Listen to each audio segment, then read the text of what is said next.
Revenge of others episode 1। कहानी की शुरुआत एक बीच से होती है जहां हम एक लड़की को देखते हैं, ओक छानमी, ड्रामा की मेन लीड, जो अपने भाई से वीडियो कॉल पर बात कर रही थी। उसका भाई स्कूल से बात कर रहा था, तभी उसका भाई उसे वेट करने को कहता है और हमें दिखाया जाता है किसी ने उसके भाई को विंडो से नीचे धक्का दे दिया है और वो वीडियो कॉल कट कर देता है। पर छानमी को किसी का चेहरा नहीं दिख पाता और तो और वो समझ ही नहीं पाती कि आखिर हुआ क्या, उसके भाई ने यूँ अचानक कॉल क्यों कट कर दिया। यहाँ स्कूल में उसके भाई की डेथ हो चुकी है। नेक्स्ट सीन में हम छानवी को शूटिंग करते देखते हैं किसी कंपटीशन में, पर वो वहाँ अपने भाई की अचानक फोन कट जाने वाली बात से परेशान होने के कारण अच्छा परफॉर्म नहीं कर पाती और उसकी 3rd रैंक लगती है। और उस दिन के बाद से वो किसी भी चीज़ पर फोकस नहीं कर पा रही थी और उसके भाई का फोन भी स्विच ऑफ आ रहा था। फिर वो ऑर्फनेज में आती है जहाँ वो और उसका भाई बचपन से रहा करते थे। वो दोनों ट्विंस थे, पर जब वो 8 साल के थे तब एक फैमिली ने ओक छांग्क्यू उसके भाई को अडॉप्ट कर लिया और वो सियोल चला गया और छानवी यहीं ऑर्फनेज बुसान में रहने लगी। सीन शिफ्ट होता है एक क्लब में जहां ड्रामा का main lead Sohan as a part time worker work करता था। वर्क से फ्री होकर वो हॉस्पिटल जाता है जहां उसकी मॉम एडमिट थी। वहां की रिसिप्टेंट उसे जल्दी बिल पे करने को कहती है, जिसे हम समझ सकते हैं कि उसकी फाइनेंशियल कंडीशन ठीक नहीं है। उसकी मॉम उससे मिलकर बहुत खुश होती है और साथ ही ये भी कहती है कि उसे उसकी स्टडीज पर ध्यान देना चाहिए और ना ही उनसे रोज रोज यहाँ पर मिलने आने के लिए परेशान होना चाहिए। जब वो घर लौट रहा होता है तभी एक सिग्नल पर वो बेहोश होकर गिर जाता है। सीन फिर से ऑर्फनेज में शिफ्ट होता है जहां छानवी ऑर्फनेज ओनर को बताती है कि वो ओक छांग्क्यू से मिलने सियोल जा रही है। जहां पहुंचकर वो उसके स्कूल के सामने कुछ स्टूडेंट से ओक छांग्क्यू के बारे में पूछती है। जहां वो मना कर जाने लगते हैं तभी उसे याद आता है कि अडॉप्ट करने के बाद उसके भाई का नाम चेंज करके पाक वॉन्सॉक रख दिया गया था और उस नाम से पूछने पर वो लड़के बहुत ज्यादा शॉक हो जाते हैं और उसे बताते हैं उसकी तो डेथ हो चुकी है। ये सुन छानवी के तो होश उड़ जाते हैं, वो खुद को संभाल ही नहीं पाती। वो वॉन्सॉक की एशेज जहाँ रखी थी वहाँ आती है जहाँ उसके अडॉप्ट करने वाले पेरेंट्स भी होते हैं, पर उनकी बातों से साफ पता चल रहा था कि उन्हें तो अपने बेटे के खो जाने का कोई दुख ही नहीं है। यहाँ छानवी उनसे छांग्क्यू का फोन मांगती है, पर वो ये कहकर वहाँ से चले जाते हैं कि पुलिस को भी उसका फोन वहाँ नहीं मिला था। वो पुलिस स्टेशन आती है और उसके भाई के केस की छानबीन कर रहे डिटेक्टिव से मिलती है और कहती है उसका भाई सुसाइड नहीं कर सकता, वो ऐसा इंसान नहीं है। और उस दिन वीडियो कॉल पर कोई ना कोई तो उसके साथ और भी था जिसने कॉल भी काट दिया था, पर उसकी बात पर कोई यकीन नहीं करता और पुलिस भी इसे सिर्फ एक सुसाइड केस ही मानती है। सीन सुहान पर शिफ्ट होता है जिसका हॉस्पिटल में चेकअप चल रहा था। चेकअप के बाद डॉक्टर उसे नेक्स्ट डे किसी बड़े के साथ आने को कहते हैं, पर वो कहता है उसकी फैमिली में सिर्फ उसकी मॉम है जो कि अभी खुद ही हॉस्पिटल में एडमिट है, जिस पर डॉक्टर कहते हैं वो अभी हाई स्कूल में है, जिस कारण उसके टीचर्स के साथ आ सकते हैं। सीन बुसान में शिफ्ट होता है जहाँ छानवी सियोल के उसी स्कूल में ट्रांसफर लेने का डिसाइड करती है जहाँ उसका भाई पढ़ा करता था, ताकि वो उसके भाई के कातिल को ढूंढ सके। सीन सुहोन पर शिफ्ट होता है जहाँ वो बॉक्सिंग मैच में फाइट कर रहा था, पर अचानक ना जाने क्या सोचकर वो अपने अपोनेंट को पागलों की तरह मारने लगता है, मानो वो अपने होशो हवास में ही ना हो। और ये देखकर उसके कोच भी बहुत शौक थे। उसके कोच उसे बॉक्सिंग टीम ज्वाइन करने को कहते हैं, जिसका ऑफर वो उसे ना जाने कितनी बार दे चुके हैं, पर हर बार की तरह वो इस बार भी मना कर देता है क्योंकि उसे स्टडीज में फोकस करना है। वो अपनी चोरी हुए स्कूटर को सेकेंड हैंड सेलिंग ऐप पर खोज रहा था, जिस पर कोच उसे कहते हैं कोई पागल ही होगा जो चोरी की हुई चीज़ों को सेकेंड हैंड मार्केट में बेचेगा। और सुहोन कहता है चोर पागल ही है, क्योंकि उसे उसका स्कूटर दिख जाता है और वो कोच की बाइक से उसी लोकेलिटी में पहुंचता है जहां छानवी वही स्कूटर खरीद रही थी। वो चोर उसे स्कूटर बेचकर चले जाते हैं, पर छानवी वहां से जा पाती उससे पहले सुहोन आ जाता है और छानवी से कहता है ये मेरा स्कूटर है जो चोरी हो गया था, पर छानवी कहती है मैंने तो इसके पैसे दिए हैं। उनकी ये बहस चल ही रही थी तभी एक गाड़ी वाला सुहोन को अपनी बाइक रास्ते से हटाने को कहता है और सुहोन की बाइक हटाने जाते ही छानवी वहां से 9-11 हो जाती है। सुहोन भी उसका पीछा करने लगता है। छानवी डॉर्म में पहुंचती है जहां वही स्कूटर बेचने वाले चोर आते हैं और स्कूटर फिर से चोरी करने लगते हैं और सुहोन आकर कहता है वाह भाई वाह, चोरी किया हुआ स्कूटर बेचना और फिर उसे फिर चोरी करना, तुमसे बड़ा चालाक तो इस दुनिया में कोई नहीं है। इतना सुनते ही वो वहाँ से भागने लगते हैं और सुहोन भी उनके पीछे। अब हमारा हीरो ठहरा बॉक्सिंग चैंपियन, वो उनकी अच्छे से धुनाई करते हुए स्कूटर को बेचकर कमाए पैसे मांगता है। चोर उसे देने को तैयार भी हो जाते हैं, पर उसका एक साथी पीछे से हमला कर देता है और दोनों भाग निकलते हैं। सुहोन के सिर पर काफी तेज चोट लगी थी। यहाँ छानवी उन दोनों चोरों को भागते हुए देख लेती है, फिर सुहोन को भी, जिसके सिर पर चोट लगी होने की वजह से उसे पीछे से आ रही गाड़ी का होश ही नहीं होता और छानवी उसे एक्सीडेंट होने से बचाती है और कहती है मैंने तुम्हारी जान बचाई है और इसके बदले तुम स्कूटर तो दे ही सकते हो। नेक्स्ट डे छानवी स्कूल के लिए निकलती है। न्यू स्कूल में फर्स्ट डे वो दृढ़ निश्चय करके निकलती है कि उसका मकसद सिर्फ अपने भाई के हत्यारे को ढूंढना है, पर कुछ दूर पहुंचते ही वो सुहोन जो बाइक पर था उससे टकरा जाती है और डस्टबिन में जा घुसती है, जिससे उसकी स्कूल की यूनिफॉर्म की तो धज्जियां उड़ जाती है और बदबू तो वो तो स्कूल के लिए लेट भी हो रही थी। सुहोन उससे माफ़ी मांगता है और उसकी यूनिफॉर्म साफ करने में हेल्प करता है और अपना कोट उसे देकर चला जाता है। फिर तो छानवी उसका पीछा ही नहीं छोड़ती और स्कूटर भी वहीं पार्क करती है जहां सुहोन ने अपनी बाइक पार्क करी थी। सुहोन उसे इग्नोर करके चला जाता है, पर वो सर्विस सेंटर का ओनर आकर छानवी को कहता है, अरे अरे ये पब्लिक पार्किंग नहीं है। सुहोन तो सिर्फ, और उसके कोट पर सुहोन के नाम का बैच देख वो रुक जाता है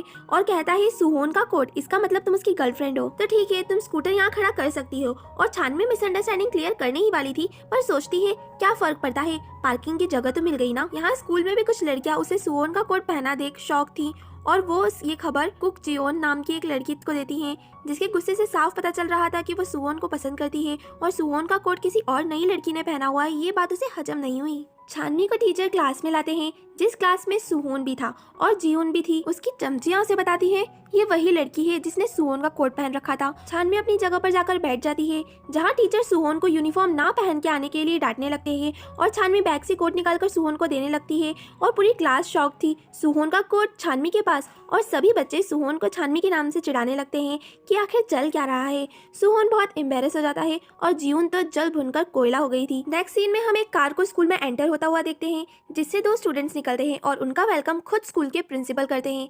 जहां हमें पता चलता है जेबम, जो एक रिच फैमिली से बिलोंग करने वाला लड़का है, उसका एक एक्सीडेंट के चलते अपनी मेमोरीज खो बैठा है और उसे इस साल ग्रेजुएट होना था, पर डॉक्टर्स के रिकमेंडेशन पर वो फिर से स्कूल में 1 साल पीछे सीनियर क्लास में पढ़ेगा, जिससे हो सकता है कि उसकी मेमोरीज वापस आ जाए। यहाँ हम उसके बेस्ट फ्रेंड गी ओसंग को भी देखते हैं, जो उसका एक्सीडेंट से पहले से फ्रेंड है। लंच ब्रेक में छामी शूटिंग रेंज की एक कैप्टन के साथ बैठकर लंच कर रही थी, जहां वो उससे पूछती है, तुम पाक वोसोंग मीन्स उसके भाई के बारे में कुछ जानती हो? तो वो कहती है, वोसोंग के बारे में अगर किसी को बहुत अच्छे से पता है तो वो होंग आजंग ही है, क्योंकि वो उसकी गर्लफ्रेंड थी। ये सुन छानवी को याद आता है जब वोसोंग उससे मिलने आया था तो उसने उसे आजंग के बारे में बताया था और उसकी फोटो भी दिखाई थी। वो कैप्टन से उसका फोन नंबर मांगती है, जिस पर वो कंफ्यूज थी कि छानवी तो न्यू ट्रांसफर है, फिर आजंग का नंबर क्यों मांग रही है, पर वो उसे नंबर दे देती है। छानवी क्लास से जा रही होती है, जहां उसे रोकते हुए जीवन पूछती है कि अभी तो 1 लेक्चर बाकी है, तुम कहाँ जा रही हो? तो वो कहती है कि 5th लेक्चर में शूटिंग प्रैक्टिस के लिए जाना होता है। सुहोन भी जल्दी जा रहा था और रीजन पूछने पर वो कहता है उससे जल्दी जाने की परमिशन ले ली है। जीवन दोनों को साथ में क्लास लीव करता देख कंफ्यूज थी। छानवी को आजंग का नंबर मिल चुका था, वो उसे कॉल करती है, जहाँ उसका कॉल सुहोन रिसीव करता है, जो छानवी के पीछे ही आ रहा था। छानवी समझ नहीं पाती कि आजंग का फोन सुहोन के पास कर क्या रहा है। इसका पता लगाने वो सुहोन का पीछा करती है।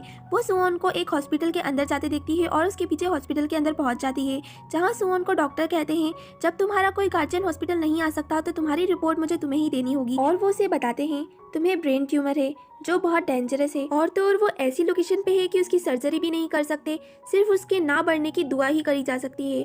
सुहोन ये सुनकर पूरी तरह टूट जाता है। ये सब छानवी भी सुन चुकी थी। अगले कुछ दिनों तक सुहोन स्कूल भी नहीं आता, जिस पर ना चाहते हुए भी छानवी ना जाने क्यों बुरा महसूस कर रही थी। फिर वो उसी साइंस लैब में जाती हैं जहां उसके भाई से उसने लास्ट टाइम वीडियो कॉल पर बात करी थी। वो उस वीडियो कॉल के बारे में सोच ही रही थी, तभी वहां सुहोन आ जाता है और उससे पूछता है तुम यहाँ क्या कर रही हो? वो कहती है मैं तो बस, वैसे तुम यहाँ क्या कर रहे हो? तो वो कहता है मुझे अचानक इस जगह की याद आ गई तो मैं आ गया। लास्ट वीक एक स्टूडेंट ने यहाँ से कूदकर जान दे दी थी, वो मेरी ही क्लास में था। ये सुनकर छानवी शॉक्ड हो जाती है और वो आगे कहता है मैंने उसे गिरते हुए देखा था और पुलिस को कॉल भी मैंने ही किया। छानवी को पता चल चुका है कि इसका भाई सुहोन की क्लास में ही पढ़ता था। वो सुहोन से पूछती है अगर वो स्कूल नहीं आ रहा था तो अभी बीच लेक्चर में कैसे? तो वो बताता है वो लंच के लिए आया है, जो एक कैट का नाम है, और सुहोन उसे रोज खाना खिलाता है। और जिस दिन वुनसोक की डेथ हुई थी उस दिन भी सुहोन लंच को खाना खिला रहा था और अचानक आवाज आने पर देखने पर उसने वुनसोक को वहाँ पाया और पुलिस को कॉल किया। फिर दोनों लंच के लिए कैंटीन पहुँचते हैं, जहाँ सब नॉर्मल था, पर अचानक एक लड़की खाना गिरा देती है, जो उसने एक लड़के को देखकर गिराया था, जो शक्ल से ही बैड बॉय दिख रहा था, और वो लड़की बहुत घबरा कर वहाँ से भाग जाती है। शूटिंग टीम कैप्टन छानवी को बताती है जो लड़की भागी है उसका नाम सोना है और वो उस लड़के साजंग क्योंग के साथ लास्ट सेमेस्टर फोटोग्राफी ग्रुप में थी और जंग क्योंग ने उस लड़की के साथ सेक्सुअल असॉल्ट किया, पर कोई पुख्ता सबूत ना होने के कारण वो पुलिस के हाथों ना लग सका, पर फिर भी स्कूल से उसे एक्सपेल कर दिया गया था, पर ना जाने वो कैसे वापस आ गया है। नेक्स्ट सीन में छानवी कैप्टन के क्लास के बाहर उसका वेट कर रही थी और अनजाने में वो जंग क्योंग से टकरा जाती है। वो उसे कुछ कहता तो नहीं, पर छानवी उसकी नजरों में चढ़ चुकी थी। तभी जंगक्योंग के चमचे कहने लगते हैं पाक वसक की डेथ के बाद अब तो स्कूल के शेर तुम ही हो। और छानमी के भाई के बारे में जंगक्योंग भी और भी बकवास करने लगता है। अब अपने भाई के बारे में ऐसी बात सुनकर छानमी चुप कैसे रह सकती थी। वो जंगक्योंग से कहती है तुम किसी मरे हुए इंसान के बारे में ऐसा कैसे कह सकते हो, कुछ तो शर्म करो। उनकी बहस में जंगक्योंग जैसे ही उस पर हाथ उठाता है जेबम उठ खड़ा होता है। ये वही लड़का है जो रिच फैमिली से है और याददाश्त खो बैठा है। वो छानमी का साइड लेते हुए जंगक्योंग को तमीज से बात करने को कहता है। अब जब वो उस पर हाथ उठाने वाला था तभी गी ओसंग, जो शायद आपको याद होगा फर्स्ट एपिसोड से जेबम का बेस्ट फ्रेंड एक्सीडेंट से पहले से, वो जंगक्योंग से कहता है अभी ऑफिस में वो ऐसा कुछ नहीं करेगा, ऐसा कहकर आया था तो उसे रुक जाना चाहिए। यहाँ जंगक्योंग फ्रस्ट्रेट हो जाता है कि साला कोई मुझे हाथ क्यों नहीं उठाने दे रहा। सीन छानमी पर शिफ्ट होता है जो शूटिंग प्रैक्टिस कर रही थी। तभी प्रिंसिपल जेबम और गी ओसंग के साथ वहाँ आ जाते हैं और कोच से कहते हैं जेबम को शूटिंग बेसिक्स सिखाने के लिए, जिससे हो सकता है कि उसकी मेमोरी वापस आ जाए। जिसके लिए कोच छानमी को जेबम का कोच बना देते हैं और जेबम की अच्छी तरह ट्रेनिंग कराना स्टार्ट कर देती है छानमी। यहाँ जब सुहोन क्लब में अपना पार्ट टाइम वर्क कर रहा था तभी उससे दो लड़कियां मिलने आती हैं, जिनमें से एक तेसोयोन जो जेबम और गी ओसंग की क्लासमेट है और दूसरी होंग आजंग जिसे छानमी ढूंढ रही है और जो वोसक की गर्लफ्रेंड थी। यहाँ सिहोन आजंग को उसका फोन वापस देता है और हमें पता चलता है आजंग एक्टिंग फील्ड में है और एक मैनेजर उसे कॉल कर परेशान कर रहा था। इसी वजह से आजंग का फोन सुहोन के पास था ताकि वो आजंग को ट्रेस ना कर पाए। आजंग देखती है कि उसे किसी अननोन नंबर से बहुत से मैसेज आए हैं जो छानमी के थे। वो आजंग से पाक वोसक के बारे में बात करना चाहती थी। वो सुहोन से पूछती है ये तुम्हारी ही क्लास में है ना, जिस पर सुहोन भी हैरान था कि छानवी वोसक को पहले से कैसे जानती है। यहाँ स्कूल में जेबम की बैंड बज गई थी शूटिंग प्रैक्टिस करते करते। ग्योसंग छानवी को बताता है कि जेबम को इतनी हार्ड प्रैक्टिस कराने की जरूरत नहीं है क्योंकि ये सिर्फ थेरेपी का एक हिस्सा है। और छानवी को यहाँ पता चलता है कि जेबम का एक एक्सीडेंट के चलते मेमोरी चली गई है। वो उसे ये भी बताने वाला था कि जेबम हम सबसे 1 साल बड़ा है, पर जेबम उसे रोक देता है और छानवी से कहता है हम कल फिर प्रैक्टिस करेंगे। जब छानवी घर जा रही थी तभी जेबम भी कार से घर जा रहा था।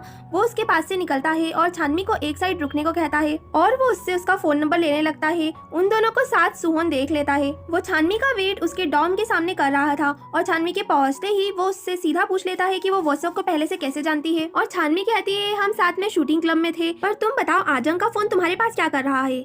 जिस पर वो कहता है ये मैं तुम्हें नहीं बता सकता और तुम वोसक के बारे में क्या जानना चाहती हो। जिस पर वो ये कहकर चली जाती है कि वो मैं खुद आजंग से पूछ लूंगी। नेक्स्ट डे स्कूल में सुहोन को अचानक बेहोशी छाने लगती है और वो क्लास से जल्दी वॉशरूम की तरफ भागता है जहाँ उसे वॉमिटिंग होती है। अब क्योंकि सिर्फ छानवी ही सुहोन की ट्यूमर वाली बात जानती थी और जब वो काफी देर तक वापस नहीं आता तो उसे उसकी चिंता होने लगती है और वो मेंस वॉशरूम में घुस जाती है जहाँ एक वॉशरूम से उसे खून बाहर निकलता दिखता है और वो परेशान हो सुहोन को आवाज देने लगती है और डोर पीटने लगती है और सुहोन दूसरी साइड से बाहर निकलकर पूछता है तुम मेंस वॉशरूम में क्या कर रही हो। सुहोन सही सलामत है तो ये खून। छानवी जल्दी से ऊपर चढ़कर देखती है जहाँ किसी लड़की ने अपनी कलाई काट ली थी और सुहोन दूसरी तरफ से जंप कर डोर ओपन कर देता है और शर्ट से उसके खून को रोकने की कोशिश करता है। छानवी जल्दी ही एम्बुलेंस को कॉल करती है और छानवी पहचान जाती है कि ये वही उस दिन कैंटीन वाली लड़की है जो जंगक्योंग के साथ फोटोग्राफी क्लब में थी। एम्बुलेंस आती है और साथ ही डिटेक्टिव्स भी आते हैं जो छानवी को पहचान जाती है कि ये वोसक की ट्विन सिस्टर है और दूसरा डिटेक्टिव बताता है कि इस लड़के ने वोसक की रिपोर्ट पुलिस को करी थी। डिटेक्टिव्स दोनों का इन्वेस्टिगेशन अलग अलग कर रहे थे जहाँ फीमेल डिटेक्टिव छानवी से कहती है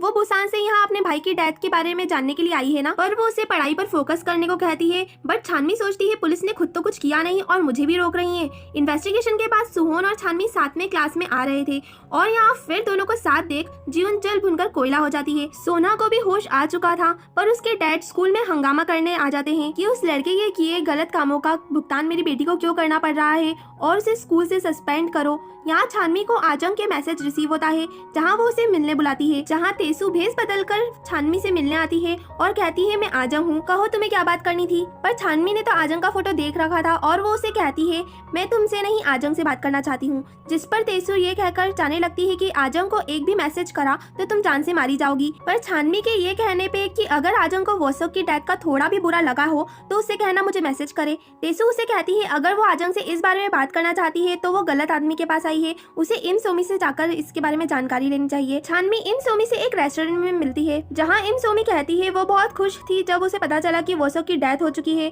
ये सुनकर छानवी शॉक हो जाती है। सुमी बताती है सिर्फ मैं ही नहीं बल्कि बहुत से लोग उसके मरने से खुश हुए थे क्योंकि वोसक लोगों के सीक्रेट रिवील करने की धमकी देकर लोगों को परेशान करता था और मुझे भी उसकी वजह से स्कूल ट्रांसफर करना पड़ा था। अपने भाई का ऐसा सच सुनकर छानवी को तो यकीन ही नहीं हो रहा था। सीन शिफ्ट होता है तेसु पर जो भेस बदलकर सोना के डैड से हॉस्पिटल में मिलने आई थी। सीन कट होकर सुहोन पर शिफ्ट होता है जहाँ तेसू उससे मिलने आई थी और कहती है तुम्हें अपने मॉम के इलाज के लिए पैसों की जरूरत है ना, तो क्यों ना जंगक्योंग को स्कूल से जाने का फोर्स कर पैसे कमाए जाए। वो मना करता है तो उसे वो बताती है कि सोना के डैड से वो मिलने गई थी और उनसे पैसों के बदले में जंगक्योंग को स्कूल से बाहर निकालने का सौदा किया है, और जैसे तुमने मेरी मदद की थी वैसे ही हमें सोना की मदद करनी चाहिए। और हमें 1 साल पीछे की स्टोरी बताई जाती है जब तेसो ने स्कूल में नया नया ट्रांसफर लिया था और उसी की क्लास के कुछ बच्चों ने उसे इतना मारा कि उसे हॉस्पिटल में एडमिट होना पड़ा, और सुहोन ने उन पुलिस की हड्डी पसली तोड़कर उनसे तेहोसो से माफी मंगवाई थी। सुहोन फिर भी मना करता है पर तेसो उससे कल तक सोचकर जवाब देने का कहकर चली जाती है। नेक्स्ट डे सुहोन को कॉल आता है कि उसकी मॉम को निमोनिया के सिम्टम्स हैं। ये सुनकर वो बहुत रोता है और फाइनली तेसो की बात मानने को रेडी हो जाता है। वो रात में जंगक्योंग के रूम में जाता है और एक मुक्के में ही उसको बेहोश कर देता है और उसे मारने की धमकी देते हुए उसे स्कूल से निकल जाने को कहता है, और वो मान भी जाता है। पर अचानक सुहोन के हाथ एक फोटो लग जाती है सोनहा की, जिसे यूज कर जंगक्योंग सोनहा को बदनाम करने का प्लान कर रहा था, और सुहोन अपना आपा खो बैठता है जो उसके ट्यूमर की वजह से हो रहा था और हथौड़े से मार मार कर उसका पैर का कचुम्बर निकाल देता है। वो जल्दी वहाँ से भागता है और उसे भागता हुआ 2 स्टूडेंट्स देख भी लेते हैं, पर भगवान का लाख लाख शुक्र था कि उसने मास्क पहना था। वो जल्दी से वॉल फांद कर अपना मास्क हटाकर अपने बैग में रख लेता है, पर इतने में वहाँ छानमी आ जाती है जो स्कूटर पर थी। दोनों ही एक दूसरे को देखकर शॉक, और छानवी उससे पूछती है वो यहाँ क्या कर रहा है, जिस पर वो बहाना बनाता है कि वो स्पोर्ट क्लब से लौट रहा है, पर छानवी को उसका बिहेवियर थोड़ा अजीब लगता है। नेक्स्ट डे छानवी वोसोक की रिस्पेक्ट में फ्लावर्स रखने आई थी, जहाँ वो सुहोन को भी देखती है जो किसी के लिए फ्लावर्स लाया था, और उसके जाते ही वो वहाँ जाकर देखती है तभी सुहोन फिर से आ जाता है। वो अपना बर्गर जो भूल गया था उसे लेने आया था। वो उसे बताता है ये उसका बड़ा भाई है। यहाँ छानवी भी उसे वोसोक के बारे में बताती है, पर वो वोसोक की ट्विन है, ये बात वो सबसे सीक्रेट रखने को कहती है, और सुहोन मान भी जाता है। फिर दोनों को ही भूख लग रही थी, इसलिए सुहोन के सजेस्ट कर एक रेस्टोरेंट पे वो दोनों जाते हैं, पर वो क्लोज था, और सुहोन छानवी को बताता है कि उसके भाई को इस रेस्टोरेंट के हैमबर्गर्स बहुत पसंद थे। वो बताता है उसके भाई की डेथ का कारण भी बुलिंग थी। उसकी क्लास के कुछ बुलीज ने उसे वॉशरूम तक नहीं जाने दिया, और जब वो कंट्रोल ना कर सका तो उसका वीडियो बनाकर पूरे स्कूल में वायरल कर दिया, जिस कारण उसके भाई ने टेरेस से कूदकर जान दे दी, और उसकी मॉम ने ये सब अपनी आंखों से देखा, जिस वजह से आज वो नर्सिंग होम में भर्ती हैं। यहाँ पूरे स्कूल में हल्ला मचा हुआ था कि साजंगक्योंग स्कूल से ड्रॉप आउट हो रहा है। पहले तो किसी को यकीन नहीं होता, फिर सब उसे अपनी आंखों से व्हील चेयर पर जाता देखते हैं, और पूरा स्कूल बहुत खुश था और सभी उसे कोस रहे थे। साथ ही साथ ये भी कह रहे थे कि निकल जाओ हमारे स्कूल से और दोबारा लौटकर कभी मत आना। सभी में ये बात भी फैल जाती है कि किसी ने कल रात उसके रूम में घुसकर उसे बहुत मारा और स्कूल ड्रॉप आउट करने की धमकी दी। सभी उस अटैक करने वाले को अपना हीरो मान रहे थे। यहाँ छानवी और सुहोन भी वापस आते हैं और जंगक्योंग को स्कूल से जाता देखते हैं, पर सुहोन और छानवी को एक साथ स्कूल में एंटर होता देख जीहोन को फिर बहुत जलन होती है। नेक्स्ट सीन में फुटबॉल मैच हो रहा था, जहां जीहोन छानवी से पूछती है तुम सिहोन को डेट कर रही हो, पर छानवी की ना कहने पर उसकी जान में जान आती है। मैच सुहोन और गियोसंग की क्लास के बीच था, पर गियोसंग जानबूझकर सुहोन को धक्का दे देता है और उसके सिर पर लग जाने की वजह से वो बेहोश हो जाता है और उसे जल्दी से हॉस्पिटल ले जाया जाता है। जीहोन गियोसंग से कहती है तुमने ये जानबूझकर किया ना, क्योंकि तुम्हें पता था तुम सुहोन से हार जाओगे, और दोनों तो हाथापाई पर उतर आते हैं, पर बाकी बच्चे उन्हें रोकते हैं। सुहोन को जब होश आता है तब जीहोन उसका वेट कर रही थी, और फिर दोनों साथ में खाना खाने जा रहे थे, जहां हॉस्पिटल में तेसू भी आई थी सोनहा के डैड से मिलने। सोनहा की फ्रेंड उसे जंगक्योंग का स्कूल ड्रॉप करने वाला वीडियो दिखाती है और वो बहुत खुश होती है। यहाँ स्कूल में छानवी जेबम से एक फेवर मांगती है गियोसंग से मिलने का, और जेबम के कहने पर ओसंग छानवी से मिलने आता भी है, और वो वहाँ उससे इम सोमी को धमकाने का सच पूछती है कि अगर वो तुम पर प्रेगनेंसी का इल्जाम लगा रही थी तो तुमने इसे खुद क्यों नहीं हैंडल किया और अपनी जगह वोसुक के थ्रू सोमी से बदला क्यों लिया। यहाँ गियोसंग उसकी बात का प्रॉपर जवाब नहीं देता, और वोसुक एक अच्छा लड़का था जो मेरी एज अ फ्रेंड हेल्प कर रहा था ये कहकर चला जाता है। उसके जाने के बाद छानवी देखती है वो अपना फोन वहीं भूल गया है, जिसे देने के लिए वो उसका पीछा करके उसे रोकने की कोशिश करती है, पर वो कार में बैठकर निकल चुका था। छानवी भी स्कूटर से उसका पीछा करते हुए उसके घर तक पहुंच जाती है और डोरबेल बजाती है, और वो ज्यादा शॉक तो तब हो जाती है जब जियोन को वहाँ से बाहर आता देखती है, और जियोन भी उसको देखकर शॉक हो जाती है। वो जियोन से कुछ सवाल करती उससे पहले ही वो छानवी से मोबाइल लेकर वहाँ से चली जाती है, पर छानवी समझ ही नहीं पा रही थी कि जियोन और गियोसंग एक साथ एक घर में। यहाँ जियोन बहुत गुस्से में गियोसंग को अपना उसका फोन लौटाती है और कहती है छानवी ये देने घर आई थी और मुझे भी यहाँ देख लिया, और कल तक ये बात पूरे स्कूल में फैल जाएगी कि हम दोनों सिबलिंग्स हैं। असल में जियोन की मदर और ओसंग के फादर ने सेकंड मैरिज कर ली है, जिस मान से दोनों अब सिबलिंग है, पर उन दोनों ने ही आज तक ये बात स्कूल में कभी नहीं पता चलने दी। पर अब छानवी को सच पता चल चुका है। यहाँ तेसू को सोना के डैड वादे मुताबिक पैसे दे देते हैं और वो उसके बहुत शुक्रगुजार भी है। तेसू उन पैसों को सुहोन के ड्रॉर में रख देती है। नेक्स्ट डे जब छानमी स्कूटर पार्क करने गैरेज में आती है, गियोसंग पहले से ही वहाँ उसका इंतजार कर रहा था। वो उससे कहता है, कल जीवन को मेरे साथ घर पर देखकर तुम जरूर शौक हुई होगी, लेकिन हम दोनों सिबलिंग्स हैं। स्कूल में ये बात लेकिन अभी तक किसी को नहीं पता है। और छानवी पहले ही कहने लगती है, समझ लो मैंने कुछ नहीं देखा, तुम मुझ पर ट्रस्ट कर सकते हो, मैं किसी को कुछ नहीं बताऊंगी। स्कूल में जीवन छानवी से फिर नाराज थी। तभी एक स्टूडेंट आकर बताता है साजंग योंग पुलिस लेकर आया है और सभी टेंशन में आ जाते हैं कि क्या पुलिस इन्वेस्टिगेशन कर हीरो को पकड़ लेगी। और सबसे ज्यादा परेशान तो सुहोन हो जाता है। सभी स्टूडेंट्स पुलिस को कोई भी इन्वेस्टिगेशन ना करने का कह रहे थे और उनके हीरो को छोड़ देने का। पुलिस उस एरिया के सीसीटीवी चेक कर रही थी जहां उन्हें कोई स्कूटर पर रुकता दिखता है जो छानवी थी, पर ना ही उसका चेहरा दिख रहा था और ना ही वो किसे देखकर रुकी है उसका। डिटेक्टिव्स ये तलाश करने लग जाते हैं कि स्कूल में कितनी लड़कियां स्कूटर से आती हैं। यहाँ स्कूल में सभी बात कर रहे थे कि हो सकता है जंगक्योंग को सजा देने वाला हीरो नहीं, पाक पसोक को पनिश करा हो। छानवी इस सब के बारे में सोच ही रही थी, तभी सुहोन को देखकर उसे कल रात सुहोन से अचानक रात में मिलने वाली बात याद आ जाती है, जहाँ सुहोन का बदला बिहेवियर और उसके जूतों पे कुछ तो लगा था। ये छानवी को याद आता है और वह सर्विस सेंटर के ओनर से सुहोन का पता पूछकर उसके घर पहुंचती है, जहां कोई नहीं होता और डोर भी ओपन था। इसका फायदा उठाकर वो अंदर घुस जाती है और सबूत के लिए सामान ढूंढने लगती है, जहां उसे खून लगे जूते मिल जाते हैं। वो उन्हें बैग में रख लेती है, पर वो अचानक सुहोन की आवाज सुनती है जो घर आ चुका था और अपनी कैट जिसका नाम लंच है उसे खाना खिला रहा था। और यहाँ छानवी उसके रूम में ही फंसी थी। वो चुपचाप बाहर कैसे जाए ये सोच ही रही थी, तभी सुहोन को नोज ब्लीड होने लगता है जिससे उसके जूते खून से सन जाते हैं। छानवी भी ये देख रही थी और मौके का फायदा उठाकर चुपचाप वहाँ से निकल जाती है, पर सुहोन को कुछ आहट तो हो ही जाती है और वो टेरेस से छानवी को वहाँ से जाता देख लेता है। वो जल्दी से रूम में आकर चेक करता है तो उसके जूते गायब थे और वो समझ जाता है कि छानवी के हाथ वो जूते लग चुके हैं। यहाँ जब छानवी डॉर में पहुँचती है तब वहाँ उसका डिटेक्टिव पहले से इंतजार कर रहे थे, क्योंकि उन्हें पता चल चुका था कि उस रात छानवी ही थी वो स्कूटर वाली लड़की। वो उसे क्लिप दिखाते हैं और पूछते हैं वो किसको देखकर वहाँ रुकी थी। छानवी कहती है वो सुहोन को देखकर रुकी थी। तो वो उससे पूछने लगते हैं क्या तुमने कुछ अजीब नोटिस किया था। अब छानवी को उस दिन सुहोन का बिहेवियर डिफरेंट लगा था और तो और अब उसके पास उसके खून लगे जूते भी थे, पर छानवी ने डिटेक्टिव से क्या कहा ये हमें नहीं दिखाया जाता और सीन सुहोन पर शिफ्ट हो जाता है और डिटेक्टिव्स अब उससे मिलने आए थे। उनके पूछने पर कि वो इतनी रात को छानवी से कैसे मिला, वो कहता है कि वो अपनी बाइक लेने जा रहा था क्लब से फ्री होकर और वो उस गली में छानवी से मिला, पर फीमेल डिटेक्टिव उसके शूज पर ब्लड नोटिस कर लेती है जो उसे बहुत स्ट्रेंज लगता है। नेक्स्ट डे जब सुहोन बाइक पार्क करने गैरेज आता है तब वहाँ छानवी उसका पहले से ही इंतजार कर रही थी और पूछती है क्या डिटेक्टिव्स तुमसे मिलने आए थे, जिस पर वो कहता है इतनी भोली बनने की एक्टिंग मत करो, मुझे पता है उन्हें तुमने ही भेजा था, आखिर मेरे शूज भी तो तुमने ही कल चुराए थे। जिस पर वो उससे माफी मांगती है और उसके शूज भी उसे रिटर्न करती है। असल में उसने कल सुहोन के शूज नोज ब्लीड से खराब होते देखे थे, तो उसे लगा कि ये शूज भी जो उसने चुराए हैं उसमें भी कुछ ऐसा ही हुआ होगा।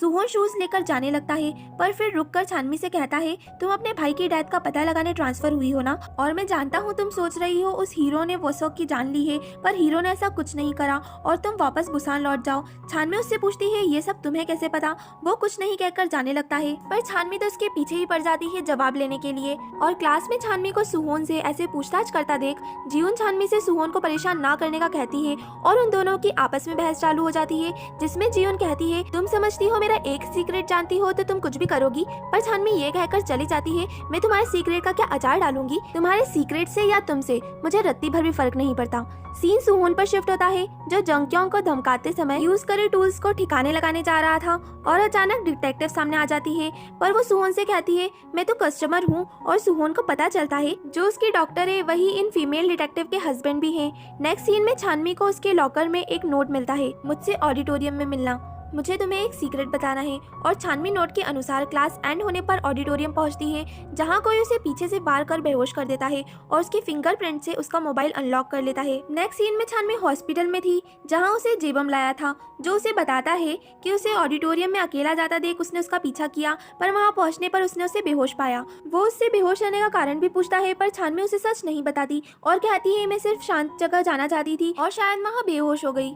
नेक्स्ट डे स्कूल पहुँचने पर सभी बच्चे जीवन जीवन को बहुत अजीब नज़रों से देख रहे थे, जिससे जीवन बहुत फ्रस्ट्रेट हो जाती है और क्लास में पहुंचकर उसे पता चलता है किसी ने उसकी बहुत रिवीलिंग ड्रेस में फोटोज ऑनलाइन शेयर करी है, जिसे देखकर जीवन बहुत एम्बेरस हो जाती है। यहाँ छानमी जेबम को थैंक्स कर हॉस्पिटल से डिस्चार्ज हो जाती है। यहाँ स्कूल में भी सभी को पता चल चुका था कि वो फोटो एडिटेड है और उसके ओरिजिनल सोर्स का भी सभी को पता चल गया था, जो शूटिंग कैप्टन सो दायोन है।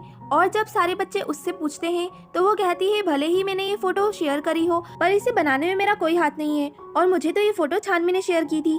छानमी का नाम सुन जीवन के साथ बाकी सभी बच्चे भी हैरान थे। इतने में वहाँ छानमी आ जाती है और जीवन उसे कन्फ्रंट कर पूछती है तुमने ऐसा क्यों किया, और वो सीधा उसे एक थप्पड़ जड़ देती है। छानमी कुछ समझ पाती इससे पहले वो उस पर फिर हाथ उठाने वाली थी, पर सुहोन बीच में आ जाता है और छानमी का हाथ पकड़कर वहाँ से उसे सभी के सामने से ले। जीवन के साथ साथ सभी खड़े उसे देखते रह जाते हैं। छानमी ये कहकर जाने लगती है कि जो काम मैंने किया ही नहीं उसके लिए मैं थप्पड़ क्यों खाऊं, पर सुहोन उसे रोकते हुए कहता है इसलिए मैंने तुम्हें बुसान वापस लौट जाने को कहा था, भले ही तुम कितना भी कहो पर कोई भी यकीन नहीं करेगा। फिर छानमी शूटिंग कैप्टन से उसका फोन देखने को मांगती है क्योंकि उसके मैसेज चैट डिलीट हो गए थे और कैप्टन के फोन में वो फोटो छानमी के नंबर से ही सेंड करे गए थे। जेबम छानमी के पास आकर ये सब क्या हो रहा है ये पूछता है तो वो उसे बताती है कि उस दिन वो खुद नहीं बल्कि किसी के पीछे से वार करने के कारण बेहोश हुई थी। वो जेबम की हेल्प से सीसीटीवी फुटेज देखने की परमिशन भी ले लेते हैं और जेबम छानमी की हेल्प करने के लिए फुटेज देख रहा था, जहाँ उसे एक बंदा ऑडिटोरियम में जाता दिखता है। यहाँ क्लास में जब छानमी प्रैक्टिस के लिए जा रही थी तो जीवन तो उसे ऐसे घूर रही थी जैसे अभी ही खा जाएगी। उसके जाने के बाद जीवन की चमचियां उसे बताती है तुम्हारे बारे में एक र्यूमर उड़ रहा है कि तुम और गियोसंग एक घर में रहते हो और सिबलिंग्स हो। जीवन को बहुत गुस्सा आता है क्योंकि उसे लग रहा था कि ये सब छानमी ने ही फैलाया है। गियोसंग जीवन से मिलता है और कहता है अब बहुत हो गया, मैं छानमी को ठिकाने लगाने का काम तुम पर छोड़ता हूँ। और जीवन भी बहुत गुस्सा थी। छानमी शूटिंग प्रैक्टिस कर रही थी और जेबम के आते ही उससे पूछती है सीसीटीवी की फुटेज के बारे में, पर जेबम ना जाने क्यों कहता है कि फुटेज में तुम्हारे अलावा अंदर कोई नहीं जाता दिखा। नेक्स्ट सीन में हम गियोसंग को पुलिस स्टेशन आता देखते हैं, जो अपने फादर से मिलने आया था क्योंकि उसके फादर पुलिस इंस्पेक्टर हैं। गियोसंग उन्हें कहता है जीवन की क्लास में एक लड़की ने अभी ट्रांसफर लिया है और जीवन की नाक में दम कर रखा है और अगर वो किसी तरह उस लड़की को फिर बुसान ट्रांसफर कर दे तो जीवन की प्रॉब्लम सॉल्व हो जाएगी। वो उन्हें ये भी बताता है कि वो एक डॉर्म में इलीगली रह रही है क्योंकि डॉर्म्स में माइनर्स का रहना इलीगल है। यहाँ छानमी को जीवन का मैसेज रिसीव होता है और वो बिना कुछ सोचे समझे मैसेज में लिखे एड्रेस पर पहुंच जाती है, जहाँ जीवन पहले से ही कुछ लड़कियों के साथ उसका इंतजार कर रही थी और उसकी फ्रेंड्स छानमी को मारना शुरू कर देती हैं। वो खुद को डिफेंड करने की कोशिश तो करती है पर बेचारी अकेली थी और वो 3। पर किस्मत से जहाँ ये फाइट चल रही थी उसके सामने वाली बिल्डिंग में ही सोहन रहता था और लड़ाई की आवाज सुन वो जल्दी से आता है, पर जब तक वो आता है जब तक जीवन और उसके साथी वहाँ से चले जाते हैं और वो छानमी को इस हाल में देखता है, खून में लथपथ। पर छानमी वहाँ से चली जाती है और ना तो सुहोन उसे कुछ बोलता है और ना ही छानमी। उसके जाने के बाद सुहोन को छानमी का वॉलेट पड़ा मिलता है जिसमें वोसक और छानमी का बचपन का फोटो भी था। अब यहाँ जब बेचारी छानमी डॉर्म पहुँचती है तो वॉल्स पर उसके रिवीलिंग ड्रेस में एडिटेड फोटो हर जगह लगे थे। वो जल्दी उन्हें निकालने लगती है। इतने में डॉर्म के ओनर आ जाते हैं और उससे कहते हैं सामान लेकर यहाँ से निकल जाओ क्योंकि पुलिस आई थी और ना जाने उन्हें कैसे पता चल गया है कि इस डॉर्म में एक माइनर रह रहा है और अब मुझ पे कुछ भी इलीगल एक्शन ले सकते हैं वो, इसलिए तुम यहाँ से जल्दी निकल जाओ। वो उनसे बहुत रिक्वेस्ट करती है पर वो नहीं मानते। इतने में वहाँ सुहोन आ जाता है और उसका वॉलेट उसे रिटर्न करते हुए पूछता है अब तुम क्या करोगी, कहाँ रहोगी। तो वो कहती है उससे तुम्हें क्या, मैं कहीं भी चले जाऊंगी किसी भी फ्रेंड के वहाँ। पर सुहोन उसे उसके साथ उसके घर चलने को कहता है। अब छानमी सुहोन के घर आ चुकी थी। वो उसे सारी चीजें बता ही रहा था कि छानमी कहती है उसे बहुत भूख लगी है और दोनों कन्वीनियंस स्टोर में जाकर भरपेट भोजन करते हैं और सुहोन छानमी को अपने रूम में सोने को कहता है और खुद बॉक्सिंग रिंग के पास सोता है। नेक्स्ट डे छानमी सुबह सुबह ब्रेकफास्ट बनाती है और दोनों साथ में ब्रेकफास्ट कर स्कूल जाते हैं। यहाँ स्कूल में तेसु गियोसंग और जीवन को सिबलिंग्स बोल बोल कर चिढ़ा रही थी, पर दोनों ही कुछ नहीं कर सकते थे। छानमी को फिर लॉकर में एक नोट मिलता है 5th लेक्चर में ऑडिटोरियम में आने का। नेक्स्ट सीन में गियोसंग जंगक्योंग से स्कूल के पीछे मिलता है, जिस पर वो कहता है तुमने मेरे पैर तोड़ने वाले का पता लगाने का वादा किया था और अब तक क्या कर रहे हो। यहाँ हमें पता चलता है गियोसंग जंगक्योंग के साथ दे रहा है उस हीरो को पकड़ने में। अब जंगक्योंग स्कूल आया ही था तो सोचता है क्यों ना फुटबॉल के 1-2 राउंड ही हो जाए। जहाँ सुहोन आराम कर रहा था और जंगक्योंग और उसके चमचों की बड़बड़ से उसकी नींद खुल जाती है। जेबम उन्हें रोकने आ जाता है कि ये स्कूल का बास्केटबॉल कोर्ट है और तुम दूसरे स्कूल के हो, यहाँ नहीं खेल सकते। अब अपना ईगो हर्ट होता हुआ देख जंगक्योंग के चमचे उसे मारने लगते हैं, पर सुहोन बीच में आ जाता है और मार मार कर उनकी चटनी बना देता है। और तो और ब्रेन ट्यूमर के कारण से वो फिर अपना आपा खो बैठता है और मार मार कर उसे मार ही डालता, पर जेबम उसे रोक लेता है। सीन छानवी पर शिफ्ट होता है जो फिर पागल जैसे उस नोट के अनुसार ऑडिटोरियम में जाती है, पर वहाँ तो बहुत से बच्चे थे क्योंकि आज ऑडिटोरियम में एक इवेंट होना था। छानवी समझ नहीं पा रही थी कि जिसने भी उसे बुलाया है वो इतने सारे बच्चों के बीच उसे क्या बताएगा, पर छानवी फिर भी ऑडिटोरियम में जाकर बैठ जाती है, जहां एक प्रेजेंटेशन के बीच अचानक एक वीडियो चलने लगता है जो वॉसोक के विंडो से गिरने का था, जिसे देखकर सब बच्चे बहुत डर जाते हैं और छानवी अपने भाई को अपनी आंखों से गिरता देख बहुत दुखी होती है और स्कूल में बैठकर बहुत देर तक रोती रहती है। यहाँ सुहोन परेशान था छानवी के इतने देर तक घर ना आने की वजह से, और छानवी के लौटते ही उसकी जान में जान आती है। नेक्स्ट सीन में हम गियोसंग को देखते हैं जिसे जेबम ने मिलने बुलाया था, जहाँ जेबम उससे पूछता है तुमने छानवी के साथ ऐसा क्यों किया। ओसंग ये सुनकर शॉक हो जाता है। असल में जेबम ने सीसीटीवी में ऑडिटोरियम में जाते हुए जिसे देखा था वो ओसंग ही था, जिसका पता जेबम को उसके शूज देखकर चला था जो उसने ही ओसंग को गिफ्ट किए थे, और वो कोरिया में बहुत रेयर मिलते हैं। इससे उसे साफ पता चल गया कि ओसंग के अलावा और कोई नहीं हो सकता, जिस पर ओसंग कहता है उसे छानवी बिल्कुल नहीं पसंद, और तो और वो वॉसोक की ट्विन भी है, जिसका पता उसे उसके मोबाइल में वॉसोक और छानवी की चैट मैसेजेस और फोटो देखकर चला था। ये सुन जेबम भी शॉक था। सीन तेसू पर शिफ्ट होता है जो जॉब से फ्री होकर घर जा रही थी। तभी जियून फिर अपनी गुंडी फ्रेंड्स को लेकर आ जाती है और वो गुंडियां तेसू को बहुत मारती हैं और जियून तो सिर्फ खड़े होकर इस सब का मजा ले रही थी। नेक्स्ट डे स्कूल में जेबम को ट्री पर शूज लटके दिखते हैं जो बिल्कुल वैसे ही थे जो उसने ओसंग को गिफ्ट करे थे। ओसंग आकर कहता है अरे ये तो वही रेयर शूज है ना जो कोरिया में बहुत ही रेयरली मिलते हैं, जिसे साफ समझ आ रहा था कि वो जेबम को ताना मार रहा है। यहाँ डिटेक्टिव्स भी वॉसोक की डेथ के वीडियो को देखने के बाद केस की अच्छे से छानबीन में लग जाते हैं, क्योंकि अब ये सुसाइड केस मर्डर केस में तब्दील होता दिख रहा था। यहाँ छानवी को फिर लॉकर में एक नोट मिलता है जिसमें फर्स्ट पीरियड में उसे मिलने का लिखा था। यहाँ क्लास में टीचर छानवी से कहते हैं इन्वेस्टिगेशन के लिए डिटेक्टिव से मिलने को। अब चूंकि वो फर्स्ट पीरियड था और टीचर ने खुद से बाहर जाने का कहा था, वो डिटेक्टिव से मिलने की जगह उस नोट में लिखी प्लेस पर पहुँचती है और कुछ आहट होने पर जैसे ही पीछे पलटती है जेबम को अपने सामने खड़ा पाती है। जेबम को अपने सामने देख छानवी शॉक थी। वो उससे पूछती है वो नोट तुमने रखा था, पर वो कुछ कहता उससे पहले उन्हें एक हुडी वाला बंदा भागता दिखता है। वो भी उसके पीछे भागते हैं पर उसे पकड़ने में नाकाम होते हैं। जेबम छानवी को बताता है उसने उसे अकेले जाता देखा तो उसे ऑडिटोरियम वाला मोमेंट याद आ गया जिस वजह से वो उसके पीछे आया है। अब छानवी डिटेक्टिव्स के पास आती है जहाँ फीमेल डिटेक्टिव उससे माफी मांगती है कि उसे पहले ही छानवी की बात मानकर केस को मर्डर की तरह इन्वेस्टिगेट करना चाहिए था। छानवी कहती है अब सबसे पहले आप लोगों को मेरे भाई का फोन ढूंढना होगा। यहाँ जेबम ओसंग से पूछता है सच सच बताओ छानवी के लॉकर में फिर से नोट तुमने ही रखा था? तो वो उसे मना करते हुए पूछता है कि आखिर तुम उस लड़की में इतना इंटरेस्ट ले ही क्यों रहे हो, और जेबम ये कहकर चला जाता है कि आखिर वो मेरी कोच है। यहाँ आजंग भी स्कूल में वापस आ चुकी है जिससे तेसू बहुत खुश थी। इन्वेस्टिगेशन अभी भी चल रही थी। डिटेक्टिव सुहोन से फिर वॉसोक की डेथ के टाइम की इन्फॉर्मेशन पूछ रहे थे, जहाँ वो उससे पूछते हैं बाकी बच्चों से हमें पता चला है कि तुम्हारी और वॉसोक की कुछ खास बनती नहीं थी और तुम्हारी लड़ाई भी हो चुकी थी, जिस पर वो कहता है वो नॉर्मल फाइट थी। सेमेस्टर की स्टार्टिंग में वॉसोक ने खुद उसे फाइट के लिए चैलेंज करा था।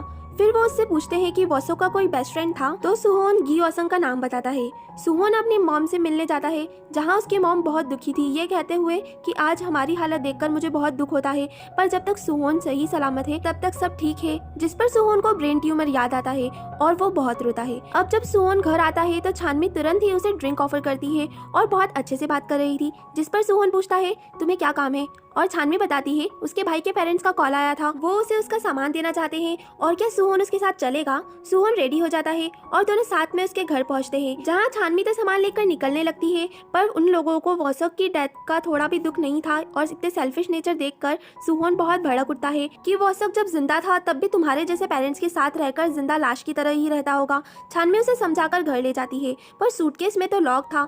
सुहोन उसे तोड़ने को कहता है, पर छानवी लॉक खोलने में कामयाब हो जाती है और अपने भाई की इतनी सारी यादें देखकर बहुत खुश होती है, जिसमें उसे विस्की भी मिलती है और दोनों टल्ली होने का डिसाइड करते हैं और टल्ली होते भी हैं। पर वॉसोक के सामान को देखकर सुहोन को फिर ब्रेन ट्यूमर ध्यान आता है और वो सोचता है अगर मुझे कुछ हो गया तो मेरी मॉम का क्या होगा। वो अकेले बैठकर बहुत रो रहा था, जहाँ छानवी उसे कंफर्ट करती है। अब आजंग स्कूल वापस आ चुकी थी तो छानवी उससे फाइनली मिल ही लेती है और वो कहती है मैं वॉसोक की कोई गर्लफ्रेंड नहीं हूँ। हाँ, मैंने उसे फेक बॉयफ्रेंड बनने का जरूर कहा था, पर वो फेक था फेक। छानवी पूछती है क्या वो वॉसोक के साथ कहीं बाहर गई थी, जिस पर वो कहती है ना तो वो मेरा बॉयफ्रेंड था और ना ही मैं उसके साथ कहीं बाहर गई थी, और वो चली जाती है। आजंग तेसू और सुहोन के साथ एक रेस्टोरेंट में थी, जहां आजंग को इतना खाना ठूसता देख दोनों सोच रहे थे ये एक्टिंग फील्ड में है। आजंग उन्हें बोलती है वो प्रेग्नेंट है। दोनों चौंक जाते हैं और पहले तो यकीन नहीं करते, पर तेसू को याद आता है आजंग ने कुछ दिन पहले स्कूल में वॉमिटिंग करी थी। आजंग बताती है वो बेबी के फादर को अच्छी तरह जानती है, चिंता की कोई बात नहीं है। आजंग को नेक्स्ट डे चेकअप के लिए जाना था तो वो अब तेसू को साथ ले जाने को कहती है। अब हमें यहाँ एक लड़के को दिखाया जाता है, सेजिन, जो वायलिन लेसन ले रहा था यूके के एक कॉलेज में एडमिशन के लिए। यहाँ छानमी एक रेस्टोरेंट में पहुँचती है जहाँ एक जगह देखकर वो श्योर हो जाती है कि उसके भाई ने उसे इसी जगह की फोटो भेजी थी और उसकी असल में कोई गर्लफ्रेंड नहीं थी। छानमी रेस्टोरेंट ऑनर से भाई की फोटो दिखाकर उसके बारे में पूछती है। वो तो जहाँ मना करती है पर एक लड़का उसे पहचान जाता है जो सेजिन ही था। वो छानमी को बताता है वो लास्ट सेशन में वसुक की क्लास में ही पढ़ता था पर यूएस के कॉलेज में एडमिशन के लिए उसने ड्रॉप आउट ले लिया। वो उसे बताता है वो आज भी वसुक को याद करता है क्योंकि वो बहुत अच्छा इंसान था। छानवी फिर शॉक हो जाती है अपने भाई के बारे में इतने जजमेंट सुनकर कि कोई कहता है कि वो बुरा था और कोई कह रहा है कि अच्छा। सेजिन आगे बताता है कि उसी के कारण वो स्कूल में टिक सका। जंगक्योंग उसे ये कहकर बुली करता था कि वो 2 फादर्स के साथ रहता है। सेजिन बताता है जब वो 5 साल का था तब उसे अडॉप्ट कर लिया गया और कुछ साल बाद उसके डैड के गे होने की वजह से उसके पेरेंट्स का डाइवोर्स हो गया और अब वो 2 फादर्स के साथ रहता है और यही बुलिंग की वजह थी। और एक दिन जब ज्यादा ही हद हो गई तो वसुक ने जंगक्योंग को अच्छे से धो डाला और तभी से सेजिन और वसुक अच्छे दोस्त बन गए। हमें आगे दिखाया जाता है कि जब सेजिन घर जा रहा था तब उसे याद आता है कि वसुक ने उसे बताया था कि उसे भी अडॉप्ट करा गया था और उसकी एक ट्विन सिस्टर भी है। तो बेसिकली सेजिन ये जानता है कि ओक छानमी वसुक की ट्विन सिस्टर है, भले ही छानमी ने उसे नहीं बताया है तब भी। सीन आजंग पे शिफ्ट होता है जो तेसू के साथ मेडिकल चेकअप कराने के लिए आई थी और जब उनका नंबर आता है तो एक लड़का उनसे पहले अंदर घुस जाता है जिसे देखकर डॉक्टर बहुत घबरा जाती है और यहाँ से निकल जाओ चिल्लाने लगती है जिससे सारे स्टाफ मेंबर अंदर जाते हैं और बाकी सारे अपॉइंटमेंट्स भी कैंसिल कर दी जाती है। यहाँ आजंग उस लड़के को पहचान जाती है, जू योगॉन, जो उसके साथ मिडिल स्कूल में पढ़ता था। वो तेसू को बताती है कि वो जब 8th स्टैंडर्ड में थी तब इसने उस डॉक्टर की बेटी का मर्डर कर दिया था पर चूंकि वो माइनर था उसे जेल नहीं भेजा गया और एक सेंटर में रखा गया जहाँ से उसे जल्द ही रिलीज कर दिया। यहाँ जेबम सुहोन से मिलने बॉक्सिंग क्लब में आया था और उसे साथ लेकर स्पोर्ट्स कार ड्राइव कराने ले जाता है जहाँ सुहोन को भी बहुत अच्छा लगता है। जेबम के ऐसा करने का कारण था कि वो सुहोन से दोस्ती करना चाहता था। जेबम उसे बोलिंग क्लब तक भी छोड़ने आता है जहाँ तेसू उसका इंतजार कर रही थी और सुहोन को जू योगन के बारे में बताती है कि वो उन डॉक्टर से मिलने गई थी जिन्होंने बताया कि उसने उनकी बेटी को 20 बार चाकू से वार कर बेरहमी से मार डाला सिर्फ इस वजह से क्योंकि उसने उसकी गर्लफ्रेंड बनने से सबके सामने इनकार कर दिया था। और तो और उसकी बेटी को मारने के बाद डॉक्टर से कहा पुलिस में रिपोर्ट कर दो, मुझे कुछ नहीं होगा क्योंकि मैं माइनर हूँ। और बेचारी डॉक्टर अपनी बेटी की लाश के पास बैठे रोती रही। और अब जब उन्होंने उसके पेरेंट्स के खिलाफ केस कराया है तो वो उन्हें केस वापस लेने की धमकी देने आया करता है। सुहोन को भी डॉक्टर के लिए बहुत बुरा लग रहा था और वो उसे सबक सिखाने के लिए रेडी हो जाता है। यहाँ जेबम घर पहुंचकर जैसे ही शावर लेकर बाहर आता है तो देखता है जहाँ उसने कार कीज रखी थी वहाँ उसे वो नहीं थी, उसकी जगह एक बुक रखी थी जिसमें उसे खुद की एक लड़के के साथ फोटो दिखती है जो वसुक था। पर जेबम तो उसे पहचानता नहीं था तो वो कंफ्यूज था कि आखिर किस लड़के के साथ उसकी पिक्चर है। नेक्स्ट डे स्कूल में वैसे तो जेबम ओसंग के साथ बैठा था पर सुहोन के आते ही वो उसके साथ चला जाता है जिससे ओसंग को बहुत बुरा लगता है। जेबम सुहोन को बास्केटबॉल के टिकट देता है जो बहुत रेयर थे जिन्हें देखकर सुहोन बहुत खुश था और ये सब ओसंग भी देख रहा था। क्लास में जेबम ओसंग को वो पिक्चर दिखाकर पूछता है जिसे देखते ही ओसंग छुपा लेता है और उसे बताता है ये वसुक है। यहाँ तेसू योगॉन की गैरेज के सामने वाले रेस्टोरेंट से इन्फॉर्मेशन इकट्ठी करती है कि आज रात पेरेंट्स के बाहर जाने की वजह से योगॉन शॉप में अकेला रहेगा और तेसू ये खबर सुहोन को देती है कि उन्हें आज रात ही उनके प्लान को अंजाम देना होगा। पर आज रात तो जेबम के साथ उसे बास्केटबॉल मैच पर जाना था, फिर भी सुहोन योगॉन के पीछे जाने का डिसाइड करता है और जेबम को मैसेज करता है कि वो नहीं आ पाएगा और अपना फोन तेसू को दे देता है। अब रात में सुहोन योगॉन के गैरेज पहुंचता है और बड़ी ही चालाकी से सीसीटीवी को बंद कर अंदर पहुंच जाता है और उसे भी जंगक्योंग की तरह आंख और मुंह पर टेप लगाकर चेयर से बांध देता है और कहता है जैसे तुमने 2 साल पहले उन डॉक्टर की बेटी के साथ किया था आज तुम्हारे साथ भी वैसा ही होना चाहिए। आखिरकार अब तो तुम माइनर भी नहीं रहे। वो सुहोन से अपनी जिंदगी बख्श देने की विनती करता है जिस पर सुहोन उसे डॉक्टर से माफी मांगने को कहता है और जान बचाने के लिए योगॉन भी हाँ कर देता है। अब सुहोन जल्दी से अपना रूप बदल कर वहाँ से निकल जाता है और नेक्स्ट डे स्कूल में तेसू भी उसे उसका मोबाइल रिटर्न कर देती है और वो उसे कहता है कि योगॉन आज डॉक्टर से माफी मांग ही लेगा। नेक्स्ट सीन में हमें उसी गैरेज का सीन दिखाया जाता है जहां पुलिस की टीम इकट्ठा थी और फोटोज भी क्लिक करे जा रहे थे, सैंपल्स भी इकट्ठे करे जा रहे थे क्योंकि योगॉन की डेथ हो चुकी। ओक छानमी गैरेज में स्कूटर पार्क करने आती है तब सेजिन उसका वहाँ इंतजार कर रहा था और उसे उसका और वसुक का पिक्चर दिखाते हुए कहता है मुझे पता है तुम वसुक की ट्विन हो और मैं कुछ दिनों में यूएस के लिए निकलने वाला हूँ तो सोचा क्यों ना जाने से पहले तुम्हें सारा सच बताकर ही जाऊँ। वो बताता है मैंने ही तुम्हारे लॉकर में नोट रखा था और वसुक का वीडियो भी उस दिन ऑडिटोरियम में उसी ने चलाया था जो उसने खुद रिकॉर्ड करा था। छानमी ये सब सुन बहुत शॉक थी। वो आगे बताता है कि उसने वॉसोक को छानवी से बात करता देखा तो ये क्यूट मोमेंट रिकॉर्ड करने मोबाइल रख दिया। पर अचानक से आवाज आने पर देखने पर वॉसोक को गिरा पड़ा देखा। वो घबरा गया और जल्दी से वहाँ से भाग गया, पर उस वीडियो को दोबारा देखने की हिम्मत ना जुटा पाया और उसने फोन भी चेंज कर दिया। यहाँ तक कि वॉसोक की डेथ से परेशान होकर उसने स्कूल भी ड्रॉप आउट कर दिया। और एक दिन जब हिम्मत कर आखिरकार उसने वीडियो देखा तो वो भी हैरान हो गया और ऑडिटोरियम में वीडियो चलाकर सबको बताया कि ये सुसाइड नहीं बल्कि मर्डर है। छानवी पूछती है तो फिर तुम्हें ये कैसे पता चला कि मैंने बुसान से यहाँ ट्रांसफर ले लिया है? तो वो कहता है जब वो डॉक्यूमेंटेशन का काम पूरा करने स्कूल आया था तो उसने छानवी को देखा। छानवी पूछती है क्या तुम्हें किसी पर शक है? तो वो जी सुहोन का नाम लेता है, जिससे छानवी भी शॉक हो जाती है। नेक्स्ट सीन में जब सुहोन स्कूल पहुंचता है तो जेबम उससे कल न आने का रीजन पूछता है और कहता है कम से कम एक मैसेज तो कर देते। पर सुहोन ने तो मैसेज करा था पर मोबाइल बंद कर देने की वजह से मैसेज सेंड हुआ ही नहीं। यहाँ गी और संग दोनों को साथ देख रहा होता है और कहता है तो अब जी सुहोन। हमें फ्लैशबैक दिखाया जाता है जब जेबम ने ओसंग को वॉसोक का फोटो दिखाया था तो उसने जेबम से कहा था कि आगे से वॉसोक की बात कभी भी क्लास में मत करना क्योंकि उसके केस का इन्वेस्टिगेशन चल रहा है और अगर तुमसे वॉसोक को जानने को लेकर सवाल उठाए गए तो तुम क्या कहोगे कि मुझे कुछ याद नहीं है। क्लास में छानवी सुहोन के रेड लेस वाले शूज को घूर रही थी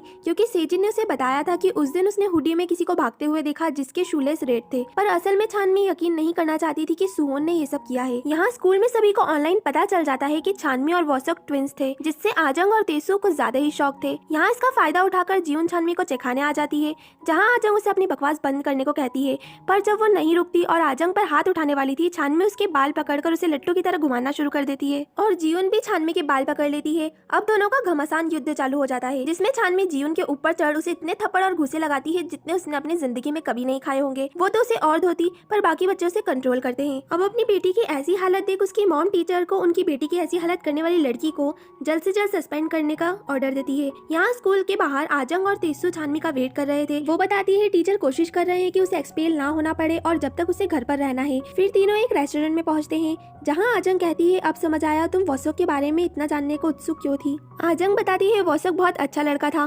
पावरफुल और स्ट्रॉन्ग होने के बाद भी किसी को बुली नहीं करता था और तो और बुली करने वालों से सभी को बचाता था। पर लास्ट सेमेस्टर के बाद ना जाने क्या हुआ, वो बहुत बदल गया और बहुत बुरा बन गया और सभी को बुलिंग भी स्टार्ट कर दी। और जहाँ तक मुझे पता है उसे ऐसा करने के लिए गी ओसंग ने उकसाया होगा। गी ओसंग का नाम सुन छानवी शॉक हो जाती है। आजंग आगे बताती है एक दिन उसने गी ओसंग को वॉसोक को धमकाते सुना था इम सोमी से प्रेगनेंसी वाली बात का बदला लेने के लिए। पर आखिर वो क्या वीकनेस थी वॉसोक की जिसके कारण वो ओसंग की बात मान रहा था, ये किसी को नहीं पता। नेक्स्ट सीन में डिटेक्टिव्स यॉकगॉन के मर्डर केस की अच्छे से छानबीन कर रहे थे क्योंकि यहाँ उन्हें टेप से यॉकगॉन बिल्कुल वैसे ही बंधा मिला जैसे जंगक्योंग को बांधा गया था और तो और रिपोर्ट्स के अकॉर्डिंग टेप भी सेम था।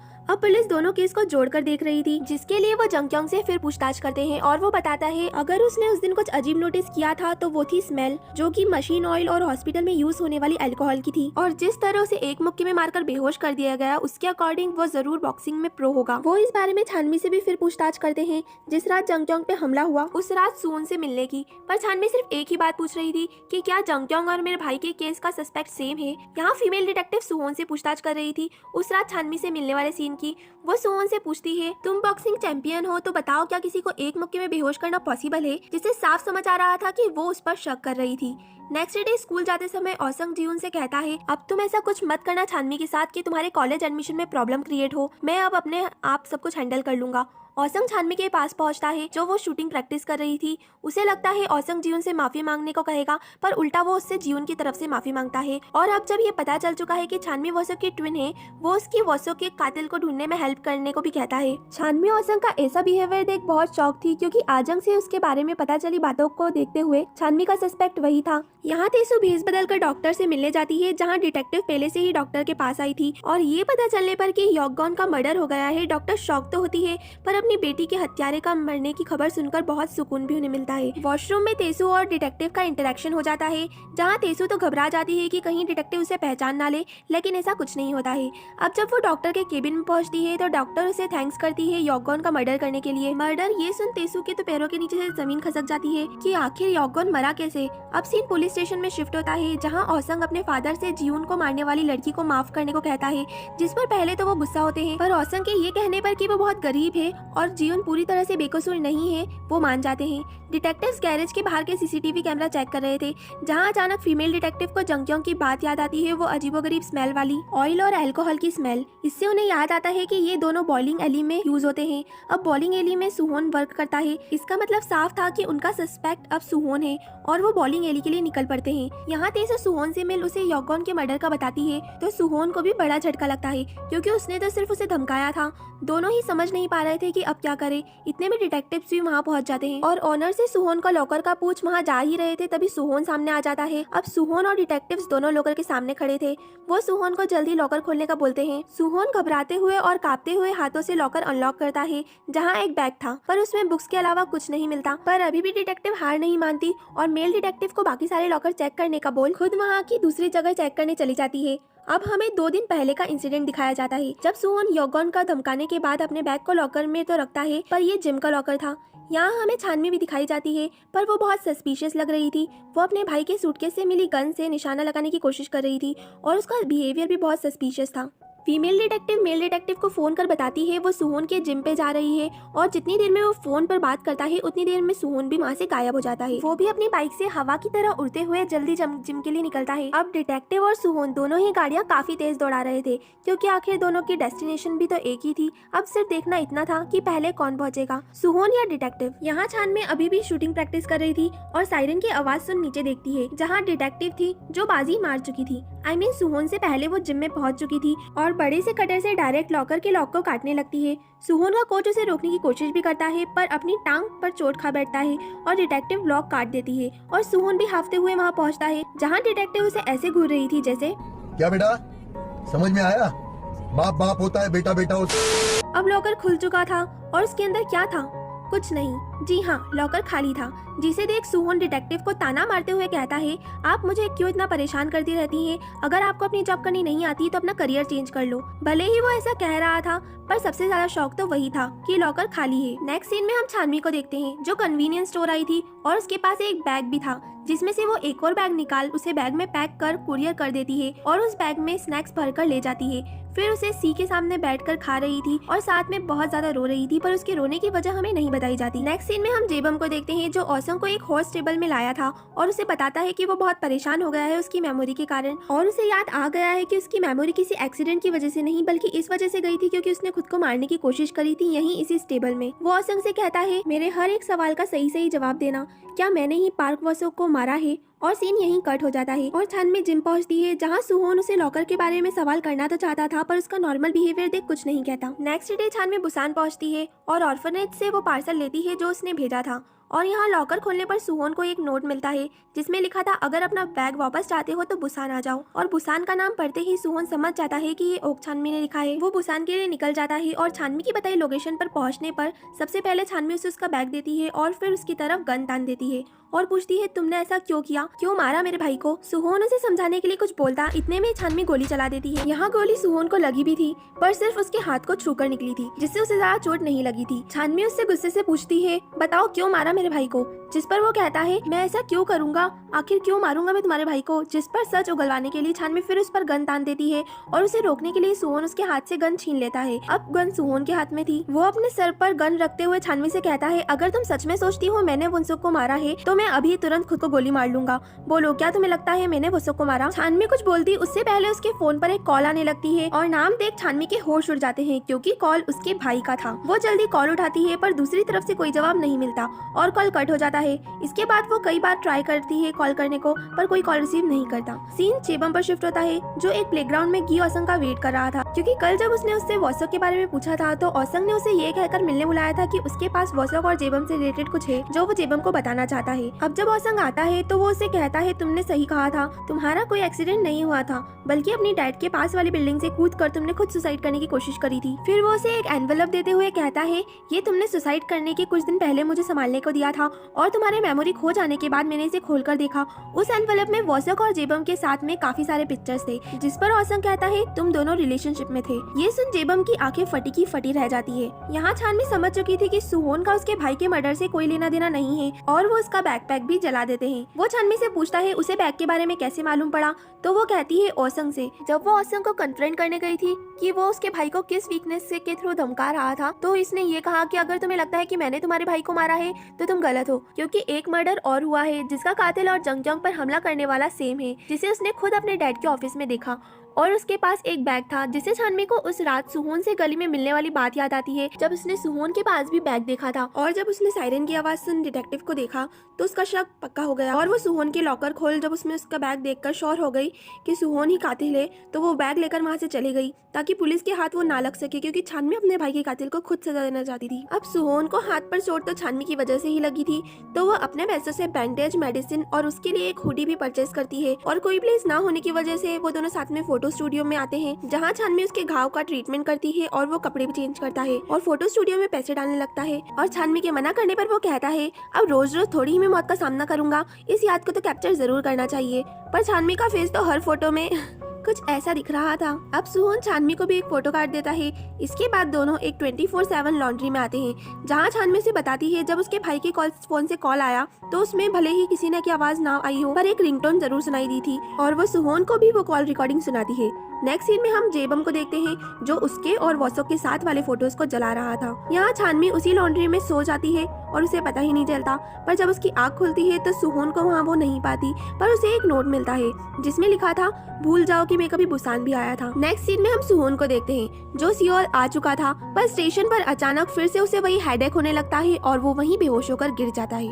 यहाँ डिटेक्टिव सुहोन का पता करने उसी गैरेज पर पूछताछ करने आई थी जहाँ वो हमेशा बाइक खड़ी करने आता था, क्योंकि सुहोन का कहीं पता नहीं चल पा रहा था। वो वहाँ के ओनर से पूछताछ कर ही रही थी कि छानवी वहाँ स्कूटर पार्क करने आ जाती है और अब वो छानवी को पकड़ लेती है कि तुम कब से जिम के रूफ पर रह रही हो और सुहोन कहाँ गायब है। पर छानवी उनके किसी भी सवाल का जवाब नहीं देती और मुझे स्कूल के लिए देर हो रही है कहकर चली जाती है। स्कूल में जेबम भी कई दिनों से एब्सेंट था, जिस वजह से टीचर ओसंग को उसके बारे में पता करने को कहते हैं। यहाँ छानवी का सस्पेंशन भी क्लियर हो गया था, इसीलिए वो क्लास में थी। जहाँ सुहोन भी बहुत दिनों से एब्सेंट होने की वजह से टीचर जीवन को उसके बारे में पता करने को कहते हैं। नेक्स्ट सीन में जेबम उसी बिल्डिंग पर बैठा था जहाँ से उसने सुसाइड करने की कोशिश करी थी। वो सुहोन को कॉल करने का ट्राई भी करता है, पर वो कॉल रिसीव नहीं कर रहा था, जिस वजह से जेबम जिम में पहुँचता है जहाँ वो छानवी को देखता है। वो उसके पास पहुँचता तब तक छानवी जिम के अंदर जा चुकी थी। वो भी उसके पीछे पीछे चला जाता है और उसे सुहोन के घर के अंदर जाता देख शॉक हो जाता है कि यहाँ तो सुहोन रहता है, तो फिर छानवी क्या? उसे छानवी की ड्रेस भी वहाँ सूखती दिखती है। अब छानवी को जेबम का मैसेज रिसीव होता है एक कैफे में मिलने का और छानवी जेबम से मिलने निकल जाती है,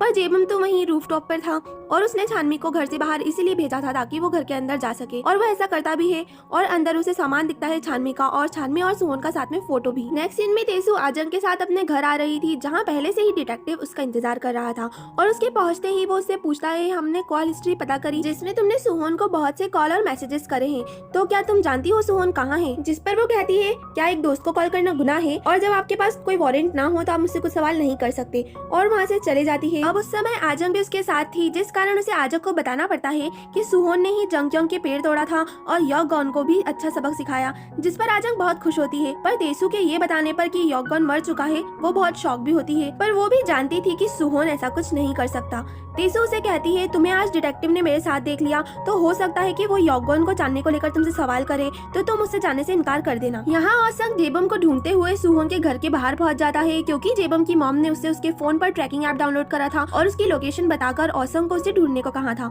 यहाँ जीवन भी वहीं पहुंच जाती है जो सुहोन को देखने आई थी, जैसा कि उसको टीचर ने कहा था। ओसंग और जीवन एक दूसरे को देखकर बहुत शॉक थे और जब ओसंग को ये पता चलता है कि यहाँ सुहोन रहता है तो वो कंफ्यूज था कि जेबम यहाँ क्या कर रहा है। अब दोनों साथ में रूफ पर पहुँचते हैं जहाँ किसी लड़की की यूनिफॉर्म देखकर जीवन शॉक होती है और यूनिफॉर्म पर छानवी का नाम पढ़कर तो वो पागल ही हो जाती है। इतने में जेबम रूम से बाहर आता है, इस पर जीवन उससे पूछती है कि छानवी यहाँ सुहोन के साथ रहती है, पर उसे तो खुद ही इसके बारे में कुछ मालूम नहीं था।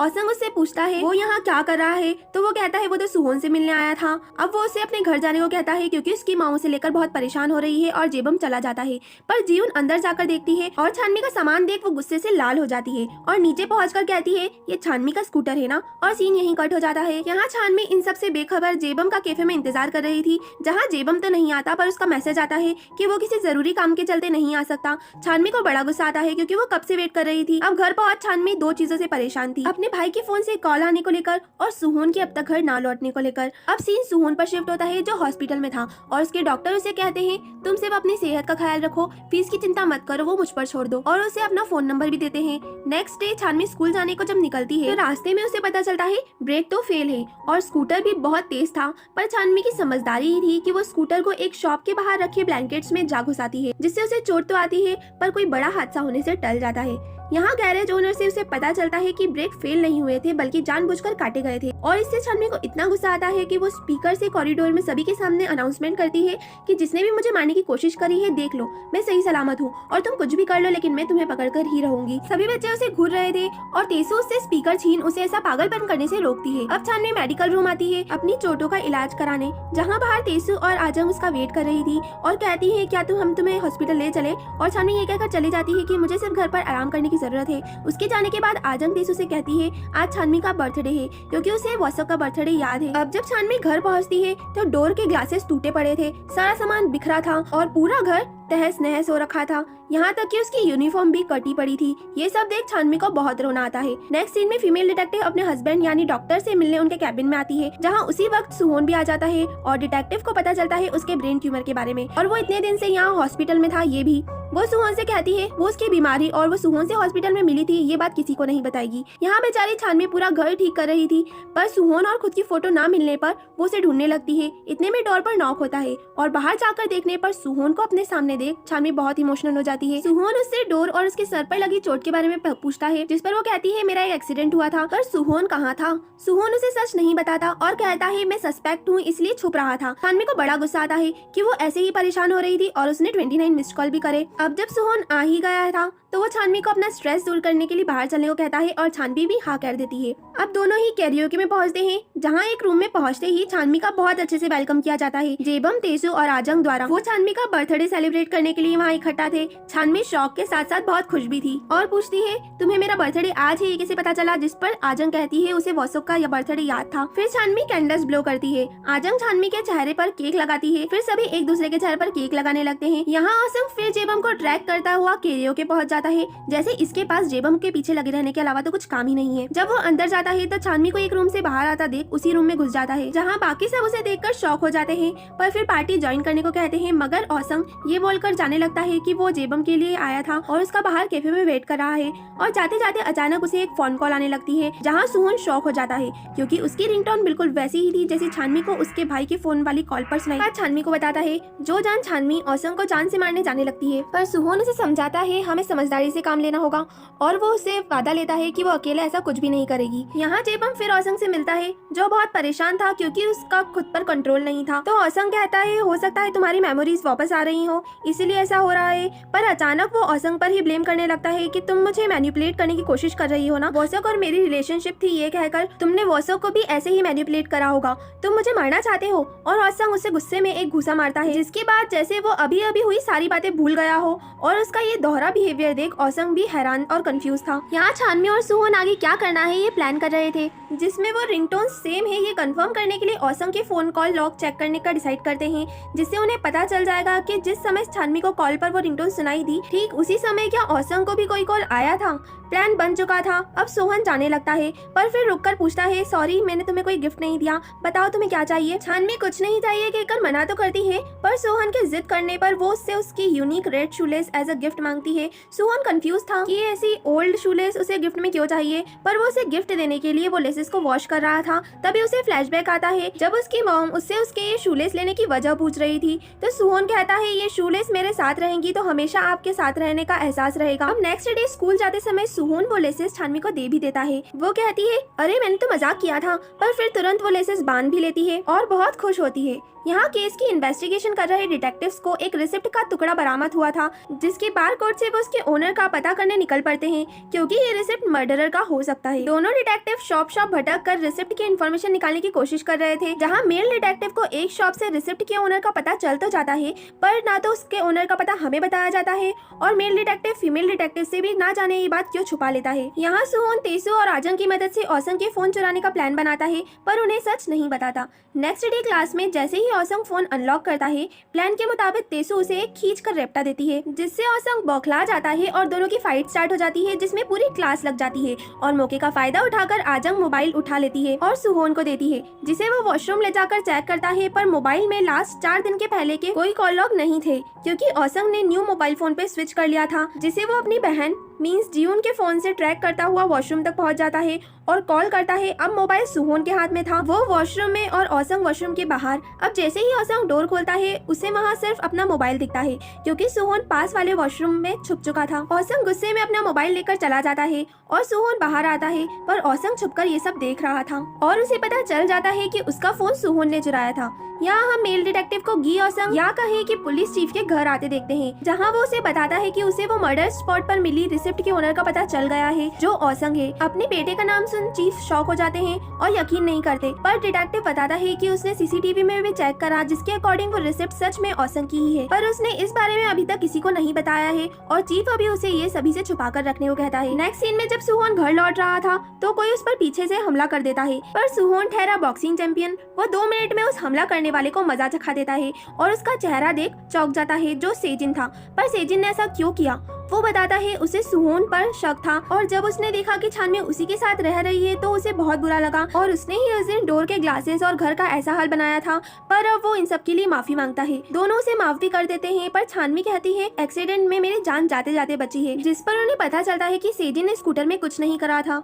यहाँ मेल डिटेक्टिव फिर चीफ से मिलता है, जहाँ वो बहुत खुश था, क्योंकि मर्डर वाली रात औसंग की फोन लोकेशन उसी स्टडी कैफे की आई थी, पर डिटेक्टिव बताता है सीसीटीवी के अकॉर्डिंग औसंग वहाँ नहीं था, जिसका मतलब साफ था कि उसने अपना मोबाइल फोन कैफे में जानबूझकर छोड़ा था। पर ये सब सच है, चीफ नहीं मानना चाहता था। अब जब डिटेक्टिव चीफ के ऑफिस से बाहर निकल रहा था, तब उसे फीमेल डिटेक्टिव वहाँ से बाहर निकलता देख लेती है और सोच में पड़ जाती है कि आखिर ये अंदर अकेले क्या कर रहा था। यहाँ क्लास में सुहोन जीवन से उसके घर पर पढ़ाई करने को आने का पूछता है, जिस पर जीवन बहुत खुशी खुशी हाँ कर देती है। इधर छानवी जेबम से फेवर मांगती है गी औसंग से उसे मिलाने का। बेसिकली ये सब सुहोन और छानवी के प्लान के अकॉर्डिंग था। सुहोन जीवन के थ्रू औसंग के कमरे तक पहुंच सबूत ढूंढेगा, स्पेशली उसका पुराना फोन, और इधर छानवी औसंग को कैफे में फंसाए रखेगी। सीन शिफ्ट होता है पुलिस स्टेशन में, जहां रिसिप्ट के कैफे का ऑनर पुलिस स्टेशन में कॉल करता है और वो कॉल फीमेल डिटेक्टिव रिसीव कर लेती है और उसे पता चल जाता है कि रिसिप्ट किसकी है। ये पता चल चुका है मेल डिटेक्टिव को, लेकिन उसने ये बात उसे छुपाई और स्टडी कैफे में पहुंचकर वो सीसीटीवी देख लेती है,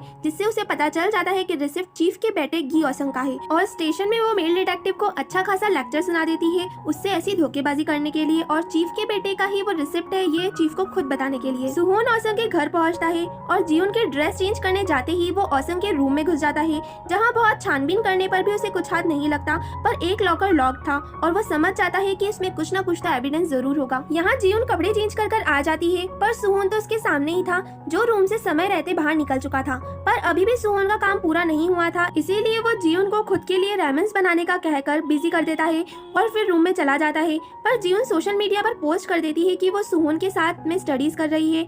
यहाँ जेबम और औसंग बहुत देर से छानवी का इंतजार कर रहे थे, जो सामने वाले रेस्टोरेंट में बैठकर औसंग पर नजर रखी थी। पर औसंग जैसे ही जीवन की पोस्ट देखता है, उसे पता चल जाता है कि सुहोन उसके घर पर है और वो तुरंत घर की ओर भाग पड़ता है। जो देख छानवी जल्द ही सुहोन को कॉल भी करती है, पर सुहोन का कॉल तो साइलेंट होने के साथ साथ हॉल में रखा था। सुहोन वो लॉकर खोलने में कामयाब हो जाता है, जिसमें उसे जेबम, औसंग, सेजिन और वॉसो के साथ में कई सारे पिक्चर्स मिलते हैं। यहाँ औसंग भी भागते दौड़ते घर पहुँच जाता है और सुहोन को अपने रूम की तरफ से आता देख बौखला जाता है और उस पर मुक्कों की बौछार कर देता है, ये कहते हुए कि तुम मेरे रूम में क्या कर रहे थे और कल मेरा फोन भी तुमने ही चुराया था। वो एक बात उस पर फेंकने ही वाला था कि फीमेल डिटेक्टिव आ जाती है और औसंग को अरेस्ट कर लेती है और उसका इन्वेस्टिगेशन चालू हो जाता है उसी रिसिप्ट को लेकर, जिस पर औसंग सिर्फ ये कहता है कि उसकी रिसिप्ट क्राइम सीन पर कैसे बरामद हुई, उसे इसके बारे में कुछ नहीं पता।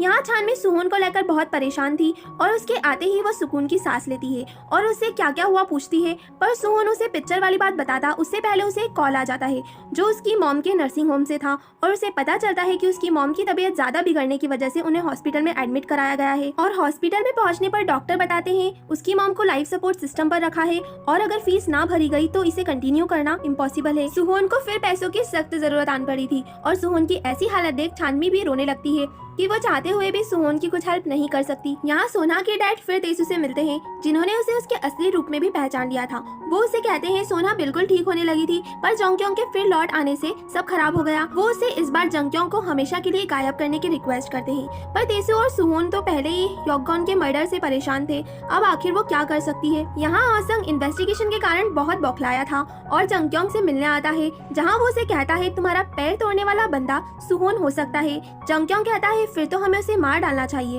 रात के वक्त सुहोन तेसू के घर आता है जहाँ आजंग भी थी। वो उससे वो सब काम फिर से कर कर पैसा कमाने को कहता है। तेसू उससे कहती है पागल मत बनो, तुम पहले ही एक केस में सस्पेक्ट हो, हम ऐसा नहीं कर सकते। सुहोन बताता है उसे पैसों की सख्त जरूरत है क्योंकि उसकी मॉम आईसीयू में है। फिर भी तेसू मना करती है कि इसमें बहुत खतरा है और उसे वहाँ से जाने को कहती है। पर आजंग को सुहोन के लिए बहुत बुरा लग रहा था जिस वजह से वो खुद सोना के डैड से मिल डील फाइनल करती है। अब सीन दिखाया जाता है जंगक्योंग का जो अपनी कैरावैन के बाहर बैठा स्मोकिंग कर रहा था और फिर अंदर चला जाता है और लाइट्स भी ऑफ कर देता है और लाइट्स ऑफ होते ही सुहोन उसकी वैन की ओर बढ़ता है जो उसे सबक सिखाने आया। सुहोन जंगक्योंग की वैन की तरफ बढ़ तो रहा था पर इस बात से बेखबर कि ये सब ओसंग और जंगक्योंग की चाल है उसे फंसाने की, जहाँ हर तरफ कैमरास लगे हैं और थोड़ी ही दूर पर ओसंग सभी कैमरों पर नजर रखे है। यहाँ तक कि जंगक्योंग भी लाइट ऑफ करके सोने का नाटक कर रहा है जबकि असल में वो भी सुहोन का ही वेट कर रहा है और ये सब कुछ लाइव टेलीकास्ट किया जा रहा है ताकि हीरो का मास्क के पीछे का असली चेहरा सुहोन है ये सबको दिखाया जा सके। पर आखिर सुहोन आज आएगा ये ओसंग को पता कैसे चला। इसके लिए हम चलते हैं एक दिन पहले जब आजंग सोना के डैड से डील फाइनल कर सुहोन से मिलने आती है तो हॉस्पिटल में था। उसे सारी बात बताकर वो वहाँ से निकली ही थी कि छानवी उसे देख लेती है जो सुहोन को स्कूल के लिए यूनिफॉर्म और बैग देने वहाँ आई थी, जहाँ उसे सुहोन ओसंग के रूम से मिले फोटोज देता है। यहाँ ओसंग उसके ड्रॉर से गायब फोटोज को देखकर समझ चुका था कि ये सुहोन ने चुराए हैं और वह जंगक्योंग से मिलकर उसे पकड़ने और उसका असली चेहरा सभी के सामने लाने का प्लान करता है, जिसके लिए वो उसे सोना को परेशान करते रहने को कहता है जिससे सुहोन उसे फिर सबक सिखाने आएगा। यहाँ छानवी जेबम से कार सीखने के बहाने उससे बात करती है और फिर उसे उस फोटो को दिखाकर पूछती है कि क्या तुम्हें कुछ याद है, पर जेबम को तो कुछ याद नहीं था। यहाँ तक कि वो खुद के साथ ओसंग वोसक के अलावा वो लड़का कौन है उसे भी नहीं पहचानता था, जिस पर छानवी बताती है वो सेजिन है। यहाँ इन दोनों को साथ में ओसंग भी देख लेता है। अब जेबम ओसंग से पूछता है कि उसने उसे सिर्फ वोसक और जेबम के साथ वाले पिक्चर से क्यों दिखाए और बाकी सारे पिक्चर्स जिसमें वो सब साथ में है वो क्यों नहीं दिखाए, पर ओसंग उसकी बात का कोई जवाब नहीं देता और उसे टालकर चला जाता है। अब यहाँ एक अजीब चीज होती है। सोशल मीडिया से दूर रहने वाला ओसंग अचानक इंस्टा पर अकाउंट खोल लेता है और जीवन की घर की फोटोज अपलोड कर जल्द से जल्द ज्यादा फॉलोवर्स पाने की कोशिश करने में लग जाता है और सभी बच्चे जीवन के ऐसे और फोटोज देखने के लिए ओसंग को फॉलो भी कर रहे थे।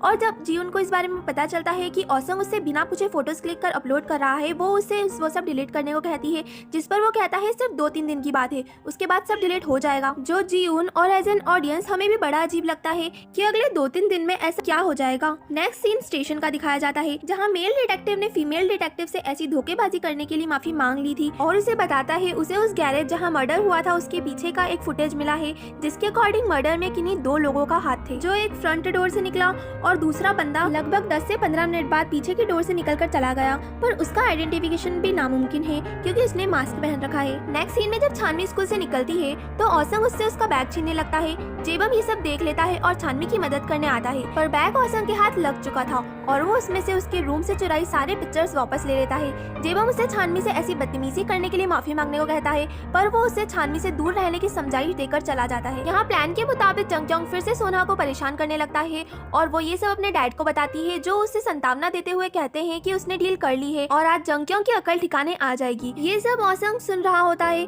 और ये खबर जंगक्योंग तक पहुँचाता है। उसे आज रात अपनी कैरावैन में अकेले रहने को भी कहता है और वो खुद वैन के अंदर बाहर हर जगह कैमरास फिट कर देता है। जेबम छानवी को कार चलाना सिखा रहा था, जहाँ छानवी को पता चलता है कि जेबम का भी एक ट्विन था जो 14 साल की उम्र में हार्ट अटैक के कारण चल बसा। अब रात के वक्त सुहोन जंगक्योंग को सबक सिखाने पहुंच जाता है, जहां ओसंग की चाल के तहत वो चील की तरह नजरें गड़ाए बैठा था और वो सुहोन को कैमरास में देख लेता है जो वैन की तरफ बढ़ रहा था और ओसंग बहुत खुश था कि उसका प्लान कामयाब होने जा रहा है और ये सीन यहीं कट हो जाता है। अब हमें हॉस्पिटल का सीन दिखाया जाता है जहाँ डॉक्टर सुहोन की मॉम को बचाने में नाकाम रहते हैं और उनकी डेथ हो चुकी है। पर सुहोन की कॉल रिसीव ना करने पर हॉस्पिटल से ये खबर जिम के ऑनर तक पहुंचाई जाती है, जो ज्यादा रात हो जाने की वजह से छानवी को ये सब बताकर उससे सुहोन के जिम में ही ये पूछते हैं। सुहोन की मॉम का सुन छानवी को झटका लगता है और सुहोन के नाम मिलने पर वो तेसू से कॉल कर सुहोन का पूछती है, पर उसे भी सुहोन के बारे में कुछ नहीं पता था और वो आजंग से पूछती है। आजंग को पता था कि अगर सुहोन कहीं नहीं है तो वो कहाँ हो सकता है और वो तेसू को बताती है सोना से कि डैड से डील करने का। इतने में उन्हें पता चलता है ओसंग ने अपने इंस्टा पर अचानक लाइव स्ट्रीम स्टार्ट करी है जो जंगक्योंग की वैन के अंदर लगे कैमरे की थी। अब ओसंग के इंस्टाग्राम अकाउंट बनाने का मकसद साफ समझ आ रहा था, जहां वो सुहोन का चेहरा सभी के सामने लाना चाहता था। ये लाइव तेसू और आजंग भी देख रहे थे और उन्हें पता चल गया था कि सुहोन यहीं जाने वाला है और ये उसे फंसाने के लिए एक जाल है, पर उन्हें ये नहीं पता था कि जंगक्योंग कहाँ रहता है। यहाँ छानवी ने सारी बात जेबम को बता दी थी, जो अपनी गाड़ी से छानवी को लेकर तेसू के घर पहुँचता है। अब सुहोन को बचाने का सिर्फ एक तरीका था, जंगक्योंग तक पहुँचना, पर उसका पता किसी को नहीं पता था और वो डिसाइड करते हैं कि छानवी और जेबम गाड़ी से जंगक्योंग के स्कूल के पास जाएंगे, क्योंकि हो सकता है कि उसके पैर में लगी होने की वजह से वो स्कूल के कहीं आसपास ही रहता हो। इतनी देर में तेसू और आजंग सोना के डैड से मिलकर जंगक्योंग का पता कर उन्हें फोन पर बताएंगे। छानवी और जेबम निकल जाते हैं और तेसू और आजंग सोना के डैड के पास पहुंचते हैं। यहाँ सुहोन जंगक्योंग की वैन में घुसकर उस पर हमला कर देता है, जहाँ ये लाइव स्ट्रीम पर हर एक बच्चा देख रहा था और उनके हीरो को सभी पहचान जाते हैं। ओसंग की खुशी का तो ठिकाना ही नहीं था कि सुहोन उसकी चाल में फंस गया है। यहाँ जंगक्योंग और सुहोन की हाथापाई सभी देख रहे थे और अचानक ओसंग पीछे से आकर उसका मास्क हटा देता है। पर ये क्या, मास्क के पीछे तो जेबम था, जो ओसंग से कहता है क्या तुम्हारी लाइव स्ट्रीम सक्सेसफुल रही, और उसका गुस्सा उसके चेहरे से साफ जांचा जा सकता था। पर सुहोन की जगह जेबम कैसे, ये जानने के लिए हम चलते हैं कुछ मिनटों पहले, जहाँ जेबम और छानवी समय पर रहते सुहोन तक पहुँच चुके थे और उसे पूरा सच बताकर जेबम उसका मास्क पहनकर वैन में गया और सुहोन छानवी के साथ जेबम की कार से जा चुका है और अपनी मॉम का पता चल उसके आंसू तो रुक ही नहीं रहे थे। तभी डिटेक्टिव्स और पुलिस की गाड़ी उनके पास करते हुए निकलती है। जेबम को सुहोन की जगह देख ओसंग गुस्से में से पागल हो गया था और वहाँ से निकलता है, जहाँ जैसे ही वो पुलिस की गाड़ी की सायरन की आवाज सुनता है तुरंत अपनी गाड़ी में घुस जाता है, जिसमें जंगक्योंग के साथी भी थे और जल्द निकलने को कहता है, पर उनकी गाड़ी को पुलिस की गाड़ियां ब्लॉक कर चुकी थी और अब गाड़ी में ओसंग को देख डिटेक्टिव उसे फिर इन्वेस्टिगेशन के लिए अरेस्ट कर लेते हैं। यहाँ जेबम और जंगक्योंग को भी वैन से अरेस्ट कर लिया जाता है और जेबम से उसके मास्क को एज एन एविडेंस कलेक्ट कर लिया जाता है। अब तीनों का अलग अलग इन्वेस्टिगेशन चल रहा था, जिसमें जेबम जस्टिफिकेशन देता है कि जब उसने पता करा कि लाइव स्ट्रीम में जंगक्योंग को दिखाया जा रहा है तो उसकी हीरो बनने की उत्सुकता जाग उठी और उसे लगा कि ये अच्छा मौका है अपने आप को सबके सामने हीरो बताने का। और मास्क को लेकर सवाल पर वो कहता है कि वो उसे रोड पर पड़ा मिल गया था। जंगक्योंग से पूछा जाता है कि उसे किसे पता चला कि हीरो आएगा, जिस पर वो कहता है ऑब्वियस है, चारा डालोगे तो मछली तो फंसेगी ना। और चारा कौन था, इस सवाल पर वो कुछ नहीं कहता, जिस पर डिटेक्टिव्स कहते हैं तुमने चारा सोना को बनाया था ना। पर जंगक्योंग ये सब मानने से मना कर देता है। अब यहाँ ओसंग इन्वेस्टिगेशन में कुछ मानने को तैयार ही नहीं था, पर सारे इल्जाम खुद पर लगता देख वो कहता है उसे जी सुहोन पर शक है। यहाँ सुहोन की मॉम के फ्यूनरल में जेबम, तेसू, आजंग और छानवी भी उसकी हेल्प कर रहे थे, जहाँ डिटेक्टिव्स भी डॉक्टर के साथ आती है। पहले तो सभी को डिटेक्टिव का आना पसंद नहीं आता, पर वो कहती है वो रिस्पेक्ट देने आई है और डॉक्टर और डिटेक्टिव दोनों सुहोन को संतावना देकर चले जाते हैं। अब जब सुहोन की मॉम की एशेस को रखने और रिस्पेक्ट देने सभी आते हैं तो सुहोन बताता है कि वोसो की एशेस भी यही है। फिर सभी उसे भी रिस्पेक्ट देने आते हैं और आजंग कहती है कितना कुछ हो गया पर अभी तक पुलिस वोसो के कातिल का पता नहीं लगा पाई। और सुहोन और छानवी को थोड़ा सस्पिशियस देख तेसू उनसे पूछती है क्या तुम्हें कुछ ऐसा पता है जो हमें नहीं पता हो, तो वो कहते हैं उनकी नजरों में एक सस्पेक्ट है गी ओसंग, पर अभी कोई पुख्ता सबूत नहीं है, इसीलिए वो ये सब छुपा कर रखने को कहते हैं। अब जब जेबम स्कूल पहुंचता है तो सभी उसे हीरो समझ रहे थे और यहाँ ओसंग उससे अकेले में मिलकर उससे ऐसी धोखेबाजी करने की वजह पूछता है, जबकि वो तो हमेशा से जेबम की हेल्प करते आया है। जिस पर जेबम कहता है तुमने मेरी हेल्प नहीं करी, बल्कि मुझे सिर्फ मेरी और वसो की पिक्चर दिखाकर मैनिपुलेट करने की कोशिश करी है कि मेरी उसके साथ रिलेशनशिप थी, जबकि असल में और भी फोटोज थी चारों फ्रेंड की एक साथ, पर ओसंग ने वो से क्यों नहीं दिखाई। ओसंग कहता है तुमने तुम्हारे सुसाइड करने से पहले अपनी डैड की बिल्डिंग पर हुई कुछ बात याद नहीं है और जिस दिन तुम्हें वो सब याद आ गया तो मेरा एहसान मानकर मुझसे माफी मांगने जरूर आओगे। नेक्स्ट डे छानवी जेबम से मदद मांगती है ओसंग को लेकर और ओसंग जेबम से मिलता है फिर से, जहाँ वो उसे ताना मारते हुए कहता है क्या तुम्हें सब याद आ गया। जेबम उसे रिक्वेस्ट करता है सब बताने के लिए। वो कहता है प्लीज मुझे बताओ क्या हुआ था, सिर्फ तुम ही हो जो मुझे सच बता सकते हो। जिस पर ओसंग कहता है उस दिन 22 अप्रैल को तुमने बिल्डिंग से खुद सुसाइड करने की कोशिश नहीं करी थी, बल्कि तुम्हें किसी ने धक्का दिया था। जेबम शॉक होकर गिराने वाले का नाम पूछता है और औसंग पार्क वोसोक का नाम लेता है, जिस पर जेबम जितना शौक था उससे ज्यादा छानमी थी, जो वहीं छुपकर ये सारी बातें रिकॉर्ड कर रही थी और उसने जेबम से औसंग से उस दिन के बारे में ही बात करने को कहा था। जेबम पूछता है तुम्हें ऐसा कैसे पता? वो कहता है उसने खुद वोसोक का ऐसा करता हुआ देखा था, जिस पर जेबम पूछता है फिर उसने पुलिस में क्यों नहीं बताया, पर वो कुछ कह पाता उससे पहले उनके टीचर वहाँ आ जाते हैं और उन्हें क्लास में जाने को कहते हैं और बात यहीं अधूरी रह जाती है। जब सुहोन स्कूल आता है तो औसंग उससे कहता है मुझे पता चला तुम्हारी मॉम के बारे में, पर सॉरी मैं ना आ सका क्योंकि तुम्हारी कृपा से मैं जेल में था। वो उसे इग्नोर करके जाने लगता है, पर औसंग के ये कहने पर कि अब तो तुम्हें जेल में देखने आने वाला कोई नहीं है, सुहोन को गुस्सा आ जाता है और दोनों की लड़ाई छिड़ जाती है। पर औसंग उसे मारता उससे पहले सुहोन खुद ही बेहोश होकर गिर पड़ता है और सभी बच्चे परेशान हो जाते हैं। यहाँ छानमी औसंग के मुंह से अपने भाई का ऐसा सच सुनकर बहुत सदमे में थी। उसे एम्बुलेंस दिखती है और वो सुहोन के लिए आई एम्बुलेंस देखकर बहुत घबरा जाती है और उन्हें उस हॉस्पिटल में चले हुए कहती है जहाँ सुहोन का इलाज चल रहा है क्योंकि उसे ब्रेन ट्यूमर है और सुहोन को ट्यूमर है। ये बात जान के सभी हैरान थे, तेसु और आजंग भी। हॉस्पिटल में डॉक्टर छानमी को कहते हैं चिंता की कोई बात नहीं है, सुहोन को सिर्फ रेस्ट की जरूरत है। यहाँ औसंग से औसंग की बात पता चलने पर जेबम बहुत परेशान था और फ्रस्ट्रेटेड भी, और इधर छानमी भी इसे लेकर बहुत काफी परेशान थी।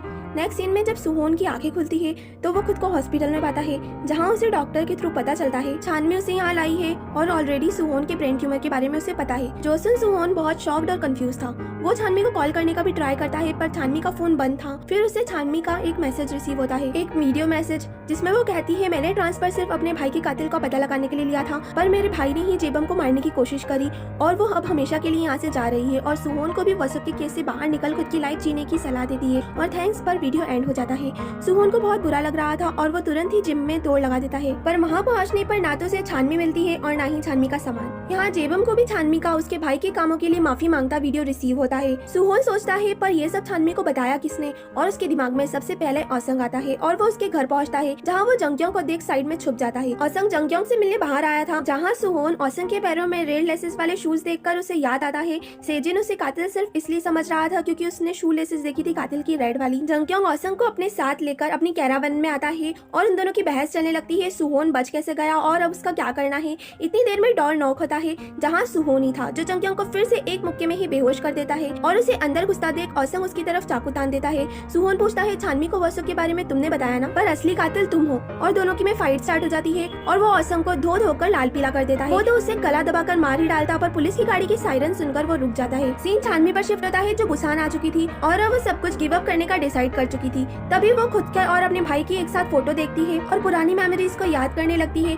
पर जैसे ही वो फोटो की तारीख देखती है 22 अप्रैल, उसे औसंग की बात याद आती है। 22 अप्रैल को जेबम को बिल्डिंग से धक्का दिया गया था, पर 22 अप्रैल को तो उसका भाई उससे मिलने बुसान आया था जिसका प्रूफ ये फोटो है। इसका मतलब जेबम को वसुक ने धक्का। वो सुहोन और जेबम से सियोल आकर मिलती है और सच्चाई बताती है जहाँ सुहोन उसे ऐसे गायब हो जाने के लिए काफी सुनाता है। अब उन्हें पता चल चुका है कि गी औसंग ने वसुक को फ्रेम करने की कोशिश करी। अब छानमी और सुहोन साथ में घर लौट रहे थे जब छानमी अपना बैग लेने कन्वीनियंस स्टोर में चली जाती है और इसके जाते ही पास खड़ी वैन से जंग्योंग और उसके साथी निकल सुहोन को बेहोश कर वैन में ले जाते हैं। इतने में छानवी भी वहाँ आ जाती है और उसे बचाने की कोशिश तो करती है, पर सुहोन को वो ये बोलकर ले जाते हैं कि अगर पुलिस को इन्फॉर्म करा तो ये गया काम से। छानवी को समझ ही नहीं आ रहा था कि वो क्या करे। वो ये सब जेबम को बताती है जो उसे परेशान ना होने का कहकर वो सब देख लेगा ये भी कहता है और फिर किसी को कॉल करता है। यहाँ जंग्योंग ने सुहोन को चेयर से बांध दिया था और वो उसे बहुत मारता है। जैसे सुहोन ने उसका पैर तोड़ा था वो भी बिल्कुल वैसा ही करना चाहता था, पर वो सभी कल सुबह तक औसंग का आने का वेट करेंगे। यहाँ जेबम को फिर से बिल्डिंग से गिरने वाला सपना आता है और वो घबरा कर उठ जाता है, पर इस बार उसे धक्का देने वाले का चेहरा भी उसे दिख चुका था, गी औसंग। नेक्स्ट मॉर्निंग जब औसंग टैक्सी लेने निकलता है तभी दो आदमी भी उसी टैक्सी को लेने लगते हैं, जिनमें से एक औसंग के बैग में कुछ डाल देता है और फिर वो औसंग को ही टैक्सी लेने देते हैं। औसंग सुहोन के सामने पहुंचते ही सीधा उसे एक लात देता है और उससे पूछता है जंग्योंग का पैर तोड़ने वाला वही था ना,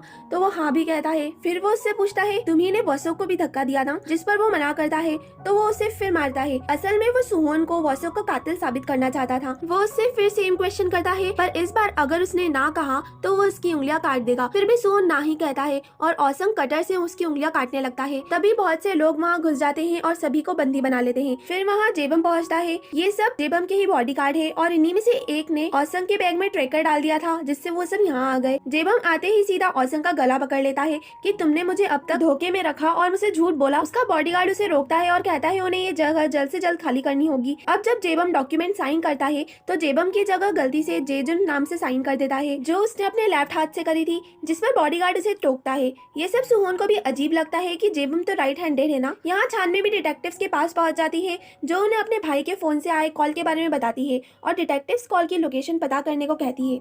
यहाँ छानवी को एक बात और पता लगती है कि गैरेज में हॉग्योन का मर्डर करने वाला कातिल लेफ्ट हैंडेड था और उसे सुकून मिलता है कि सुहोन अब सस्पेक्ट नहीं रहा। नेक्स्ट सीन में हम देखते हैं पुलिस को कॉल रिकॉर्ड से पता चलता है कि छानवी को कॉल एक प्लेग्राउंड से करा गया था। यहाँ तेसु छानवी से मिल बताती है एक डिटेक्टिव जब वो सोना के डैड से मिली, वो फुटेज उसे दिखाकर पूछताछ कर रहा था। अभी तो वो मना कर बच चुकी है और ज्यादा देर तक नहीं बच पाएगी, इसीलिए वो गायब होना चाहती है। उसने स्कूल से भी ड्रॉप आउट कर दिया है क्योंकि अगर वो फंसी तो सुहोन का फंसना पक्का है, तो वो अपने बालों को डाई कर शहर से दूर कहीं चले जाएगी। वो ये सब सुहोन को भी ना बताने को कहती है। छानवी को बहुत बुरा लग रहा था, वो उससे गले मिलती है। तभी वहाँ डिटेक्टिव आ जाता है और तेसु तुरंत चले जाती है। छानवी भी जाने लगती है तो डिटेक्टिव उसे बताता है कि उसे कॉल इसी प्लेग्राउंड से करा गया था, तो वो उसे औसंग के खिलाफ सबूत इकट्ठा करने का कहकर चली जाती है क्योंकि उसे यकीन है कि औसंग ने ही उसे कॉल करी होगी। और वहाँ खेल रहे कुछ लड़कों से औसंग का फोटो दिखाकर पता करने पर वो कहते हैं कि ये तो यहाँ रेगुलर आता है। नेक्स्ट सीन में औसंग अपने डैड से पुलिस स्टेशन में मिलता है और बड़ी ही अजीब बातें कर रहा था। कहता है कि एक केस और ओपन होने वाला है जिसका कारण जीवन होगी। उसके डैड कुछ समझ नहीं पा रहे थे। फिर वो कहता है वो जीवन से प्यार करता है बहुत पहले से। उसके डैड उसे चिल्लाते हुए कहते हैं ऐसा नहीं हो सकता, पर औसंग कहता है अब बहुत देर हो चुकी है। यहाँ जब जीवन एकेडमी से लौट रही थी तब जेबम उसे घर छोड़ने का कहकर पिक कर लेता है और एक सुनसान रोड पर गाड़ी रोक देता है और जीवन से कहता है मैं जानता हूँ तुम और औसंग एक दूसरे को पसंद करते हो और किस भी कर चुके हो। जीवन ये सुनकर हैरान थी। औसंग भी वहाँ टैक्सी से पहुँचता है जहाँ जेबम उसे जीवन के सामने कन्फ्रंट करके पूछता है कि तुमने मुझे बिल्डिंग से धक्का क्यों दिया, मुझे मारना चाहते थे ना। औसंग कहता है मैं तुम्हें मारना नहीं चाहता था, बस तुम पर बहुत गुस्सा था। जेबम कहता है गुस्से का कारण ये था ना कि मैंने तुम्हें वॉसोक को बुली करने से मना करा था और जब तुम्हारे फोन में मैंने तुम्हारा और जीवन का किस वाला वीडियो देखा जो तुमने उसे बिना बताए शूट करा था और उस वीडियो के कारण अब तुम वॉसोक को भी बुली नहीं कर सकते थे और इस बात से तुम्हें बहुत गुस्सा आया, इसी वजह से तुमने मुझे धक्का दिया। उस वीडियो का सुन जीवन को बहुत गुस्सा आता है और वो औसंग को थप्पड़ लगाकर वहाँ से चली जाती है। जेबम औसंग से कहता है तुम्हें कब पता चला कि मेरे अंदर एक नहीं बल्कि दो इंसान रह रहे हैं, तो औसंग बताता है तुम्हारी मॉम ने मुझे बताया और लगता है अब तुम सब जान चुके हो। जिस पर वो कहता है नहीं, अभी भी सबसे इम्पोर्टेंट पार्ट बचा है, मेरी याददाश्त जा चुकी थी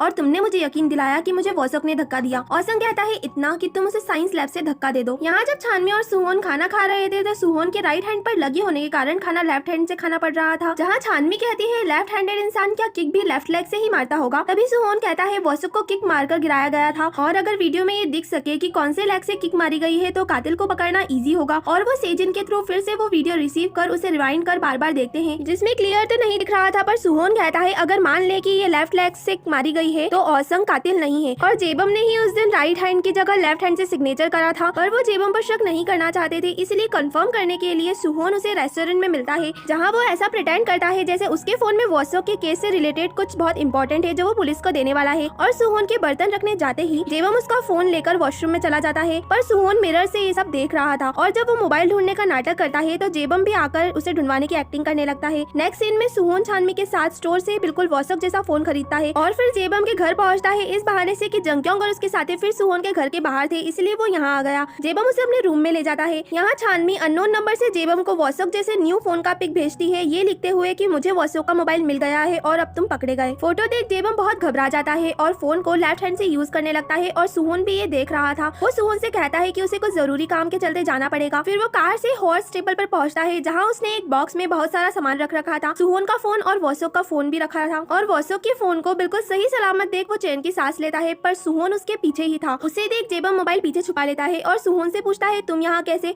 सुहोन कहता है तुम्हारे हाथ में वॉसोक का फोन है ना, और इतने में कोई पीछे से उसके सर पर वार कर देता है जिससे वो बेहोश हो जाता है और ये औसंग ने किया था। जो जेबम को बताता है उसने सुहोन को उसकी कार का पीछा करते देखा तो वो उससे कुछ अजीब लगा और वो भी यहाँ आ गया। तभी वो जेबम के बॉक्स में खुद का मोबाइल देखता है जो गुम हो गया था। इसका मतलब ये जेबम ने चुराया था। जेबम कहता है मैं तुम्हारा प्लान क्या है ये पता करना चाहता था। तुमने स्टार्टिंग से सिर्फ मुझे मैनिपुलेट ही करा है और सिर्फ तुम्हारे मैनिपुलेशन के कारण ही मुझे लगा कि वॉसोक ने मुझे धक्का दिया और बदले में मैंने उसे लैब से धक्का दे दिया। सब तुम्हारे कारण हुआ है। तुमने अपना जुर्म छुपाने के लिए उसे गुनहगार ठहराया और औसंग के ये कहने पर कि कुछ भी कहो तुम हत्यारे ही रहोगे, जेबम गुस्से में उसे एक घूसा देता है और और दोनों की फाइट स्टार्ट हो जाती है, जहाँ सुहोन को होश आता है और वो किन्हीं दो लोगों को लड़ता देखता है पर फिर बेहोश हो जाता है। और जब उसे फाइनली होश आता है तो वहाँ कोई नहीं होता और वो जिम में पहुंचता है, जहाँ छानवी सुहोन के फोन ना उठाने से काफी परेशान थी और उसे देख उसके सर की चोट के बारे में पूछती है और फर्स्ट एड लेने जाती ही है कि सुहोन उसे रोकते हुए बताता है कि वो जेबम ही है, उसके पास ही वसो का फोन है। छानवी और सुहोन दोनों ही इस पर यकीन नहीं करना चाहते थे क्योंकि जेबम स्टार्टिंग से ही उनकी हेल्प करता आया था। सीन एक रिवर पर शिफ्ट होता है जहाँ जेबम की कार खड़ी थी पर जेबम नहीं था। नेक्स्ट डे स्कूल में भी जेबम नहीं आता और सुहोन और छानवी डिटेक्टिव के पास पहुंचकर कल रात वाली बात बताते हैं और जेबम कातिल है ये दावा करते हैं, पर उन्हें पता चलता है जेबम की मिसिंग होने की रिपोर्ट लिखाई गई है और उसकी कार जहाँ मिली है उसी रिवर में तलाशी करी जा रही है पर जेबम का कोई पता नहीं है। सुहोन को याद आता है उसने कल दो लोगों को लड़ता देखा था और उसका शक औसंग पर जाता है। यहाँ प्लेग्राउंड की फुटेज से छानवी को फोन लगाने वाली रात पर प्लेग्राउंड में कौन था इसका पता चल जाता है, जो औसंग और जेबम थे। यहाँ डिटेक्टिव्स को जेबम के खड़े होने का पोस्टर बिल्कुल वैसा ही लगता है जैसा डिटेक्टिव को गैरेज में हुए हॉग्यॉन मर्डर के केस में पीछे वाले कैमरे से रिकॉर्ड आदमी को मिल रहा था और अब डिटेक्टिव्स का पूरा शक सिर्फ जेबम पर था। छानवी औसंग को माफी मांगने के बहाने रेस्टोरेंट में बुलाती है और उसके मुंह से कबूल करे ये बात कि वो कल रात जेबम के साथ टेबल में था और सुहोन को पर वार कर बेहोश उसने ही करा था। रिकॉर्ड कर लेती है और डिटेक्टिव को ये सेंड भी कर देती है, जिस पर औसंग उसे गुस्से में मारने की धमकी देता है। अब डिटेक्टिव उससे पूछताछ करने लगती है और उसे उसका और जेबम का प्लेग्राउंड वाला फुटेज दिखाकर बताती है कि छानवी को उसके भाई का फोन से कॉल इसी समय और इसी लोकेशन से करी गई थी और ये सीन यहीं कट हो जाता है। सुहोन जीवन से हेल्प मांगता है औसंग के बैग में ट्रैकर डालने के लिए क्योंकि वो जेबम से मिलने जरूर जाएगा और जेबम को पकड़ने का इससे अच्छा मौका नहीं मिलेगा। जीवन पहले तो मना करती है फिर मान जाती है और वो ट्रैकर औसंग के बैग में डालने में सक्सेसफुल भी हो जाती है। अब हम तेसु को देखते हैं जो सबसे दूर कंट्री साइड में एक शॉप में पार्ट टाइम जॉब कर रही है और उसने अपनी आइडेंटिटी छुपाने के लिए हेयर भी डाई कर लिए हैं और वैसे तो वो सभी कॉल्स को अवॉइड कर रही थी पर एक बार आजंग के कॉल को रिसीव कर लेती है जो उसे यूं इस तरह गायब होने के लिए बहुत सुनाती है, पर फिर भी वो उसे नहीं बताती कि वो कहाँ है और उसे पता चलता है कि जेबम गायब है क्योंकि अफवाह है कि उसने ही बॉसोक को मारा था। तेसु को ये बड़ा शॉकिंग लगता है और जब वो इस बारे में सोच ही रही थी कि उसे जेबम दिखता है और उसे आजंग की बात याद आती है कि जेबम गायब है। यहाँ हम सेजिन को भी यूएस से वापस आता देखते हैं जो आते ही सबसे पहले छानवी से मिलता है और हिम्मत कर उसे बताता है कि वो और वॉसोक रिलेशनशिप में थे और एक दिन औसंग ने उनका किस करता वीडियो शूट कर लिया और उसी के जरिए वो वॉसोक से खुद के बुरे काम कराया करता था और सभी वॉसोक को नापसंद करने लगे। पर जेबम ने औसंग को वॉसोक को बुली ना करने का कहा और उसके बाद क्या हुआ उसे कुछ नहीं पता। छानवी घर पहुंच गन लोड करती है और बैग में रख निकल पड़ती है और बीच में सुहोन के मिलने पर वो उसे झूठ कहती है कि वो आज रात आजंग के पास रुकेगी, पर असल में वो जेबम को कन्फ्रंट करने पहुंच जाती है और उसके सामने गन तान वो वॉसोक को क्यों मारा पूछने लगती है। जेबम उसे उस दिन का पूरा वाक्य बताता है पर ये भी कहता है कि उसके अंदर के दूसरे इंसान ने ये सब करा है, उसमें उसका कोई दोष नहीं है। जिस पर छानवी कहती है ये कोई एक्सक्यूज नहीं हुआ तुम्हारे बचने का और जेबम कहता है सही कह रही हो मुझे मार दो। तभी अचानक उसे वॉमिट होता है और उसका बिहेवियर पूरा चेंज हो जाता है, मींस उसके अंदर का दूसरा इंसान जाग चुका था और वो छानवी की गन छीन नीचे गिरा देता है और चेयर उस पर फेंक देता है जिससे वो बेहोश हो जाती है और जब उठती है तो जेबम उसकी और गन पॉइंट करा था जो असलियत में उसके अंदर का दूसरा इंसान उसका मरा हुआ भाई जेजुन था। छानवी कहती है जेबम को छोड़ दो, वो बहुत अच्छा इंसान है, तुम मर चुके हो, अपने भाई को शांति से जीने दो। पर वो कहता है हम दोनों एक ही है और मैंने वॉसोक को जेबम के लिए ही मारा क्योंकि वॉसोक ने जेबम को मारने की कोशिश करी थी और जेबम के लिए ही योगवन का मर्डर किया। जब सुहोन मूवी देखने नहीं आया तो जेबम ने उसका पीछा कर देखा कि आखिर किस लिए सुहोन उसे इग्नोर कर रहा है। जहाँ अंदर उसने योगवन को बंधा पाया पर अचानक उसके आँख का टेप खुल गया और उसे लगा कि ये सब उसके साथ जेबम ने करा है और उसके मना करने पर भी जब वो नहीं माना तो जेजुन ने जेबम के लिए उसका मुंह हमेशा के लिए बंद कर दिया। पर छानवी अभी भी जेजुन से जेबम की बॉडी छोड़ने को कह रही थी। वो कहती है मुझे जेबम पर ट्रस्ट है और जब वो देखता है कि जेबम ने ही उसके भाई को मारा है उसके बाद भी वो उस पर ट्रस्ट करती है तो ये देख वो बहुत शर्मिंदा होता है। खुद को गोली मारने ही वाला था कि छानवी उसकी गोली एयर में फायर करा देती है और अब गोली भी खत्म हो चुकी थी और जेबम रोते हुए बहुत पछताता है। फिर डिटेक्टिव उसे अरेस्ट कर लेती है और छानवी से माफी भी मांगती है कि वो उसके भाई के मर्डर केस में उसका कुछ भी साथ नहीं दे पाई। स्कूल में सुहोन को छानवी का मैसेज रिसीव होता है कि उसने जेबम को ढूंढ लिया, उसने सब कुछ कबूल भी कर लिया और डिटेक्टिव उसे अरेस्ट भी कर चुकी है। फिर सुहोन को जीवन का भी मैसेज रिसीव होता है टेरेस पर मिलने का, पर जब वो वहाँ पहुँचता है तो औसंग ने जीवन को बंदी बनाया हुआ था क्योंकि उसे पता चल चुका था कि उसने सुहोन के कहने पर उसके बैग में ट्रैकर डाला था और उसके सहारे वो सुहोन से माफी मंगवाता है और फिर उसे एक लात देता है और बहुत मारने लगता है। सुहोन पहले तो मार खाता रहता है पर फिर वो भी उसे मारने लगता है और औसंग कटर से सुहोन को मार देता है और उसे मारने की पूरी कोशिश करने लगता है। यहाँ सुहोन के हाथ से खून की धारा बह रही थी। तभी अचानक औसंग स्लिप हो नीचे गिर जाता है जिससे नीचे सभी बच्चे घबरा जाते हैं और ऊपर सुहोन को देख उन्हें लगता है सुहोन ने औसंग को गिराया। एम्बुलेंस आती है और औसंग को ले जाती है और जीवन को भी छुड़ाया जाता है पर सभी सुहोन को कातिल समझ रहे थे। तभी सोना एक मैसेज फॉरवर्ड करती है कि जंगियों को सजा देने वाला हीरो सुहोन ही था और सभी चौंक जाते जाते हैं। फिर उन्हें पता चलता है औसंग जीवन को बंदी बनाया था और सभी कहते हैं सुहोन ने औसंग को पनिश करा होगा जैसे जंक्यों को करा था। और जब उन्हें ये पता चलता है कि वॉसो के मर्डर का असली जिम्मेदार औसंग ही है तो सभी को यह यकीन हो जाता है कि औसंग इसी का हकदार था। अब डिटेक्टिव इन्वेस्टिगेशन करने आते हैं पर एक भी बच्चा सुहोन का नाम लेने को तैयार नहीं था। सभी यही कह रहे थे कि औसंग टेरेस पे अकेला था। यहाँ तक कि जियोन भी यही कहती है कि औसंग ने उसे जान से मारने की कोशिश करी और फिर खुद टेरेस से कूद गया। मेल डिटेक्टिव कहता है ये मर्डर केस नहीं लग रहा, पर फीमेल डिटेक्टिव कहती है जब सब झूठ को सच बनाना चाहे तो झूठ सच बन ही जाता है और दोनों वहाँ से चले जाते हैं। अब सब नॉर्मल हो चुका था, समर वेकेशन भी स्टार्ट हो गए थे और सभी खुशी खुशी ग्रेजुएशन पिक्चर्स खिंचवा रहे थे। सुहोन स्कूल ड्रॉप कर चुका था ताकि वो बची हुई लाइफ अच्छे से एंजॉय कर सके। सभी बच्चे उसे गुड लक विश करते हैं। छानवी और सुहोन अब साथ थे और ये सीरीज यहीं हैप्पीली एंड हो जाती है।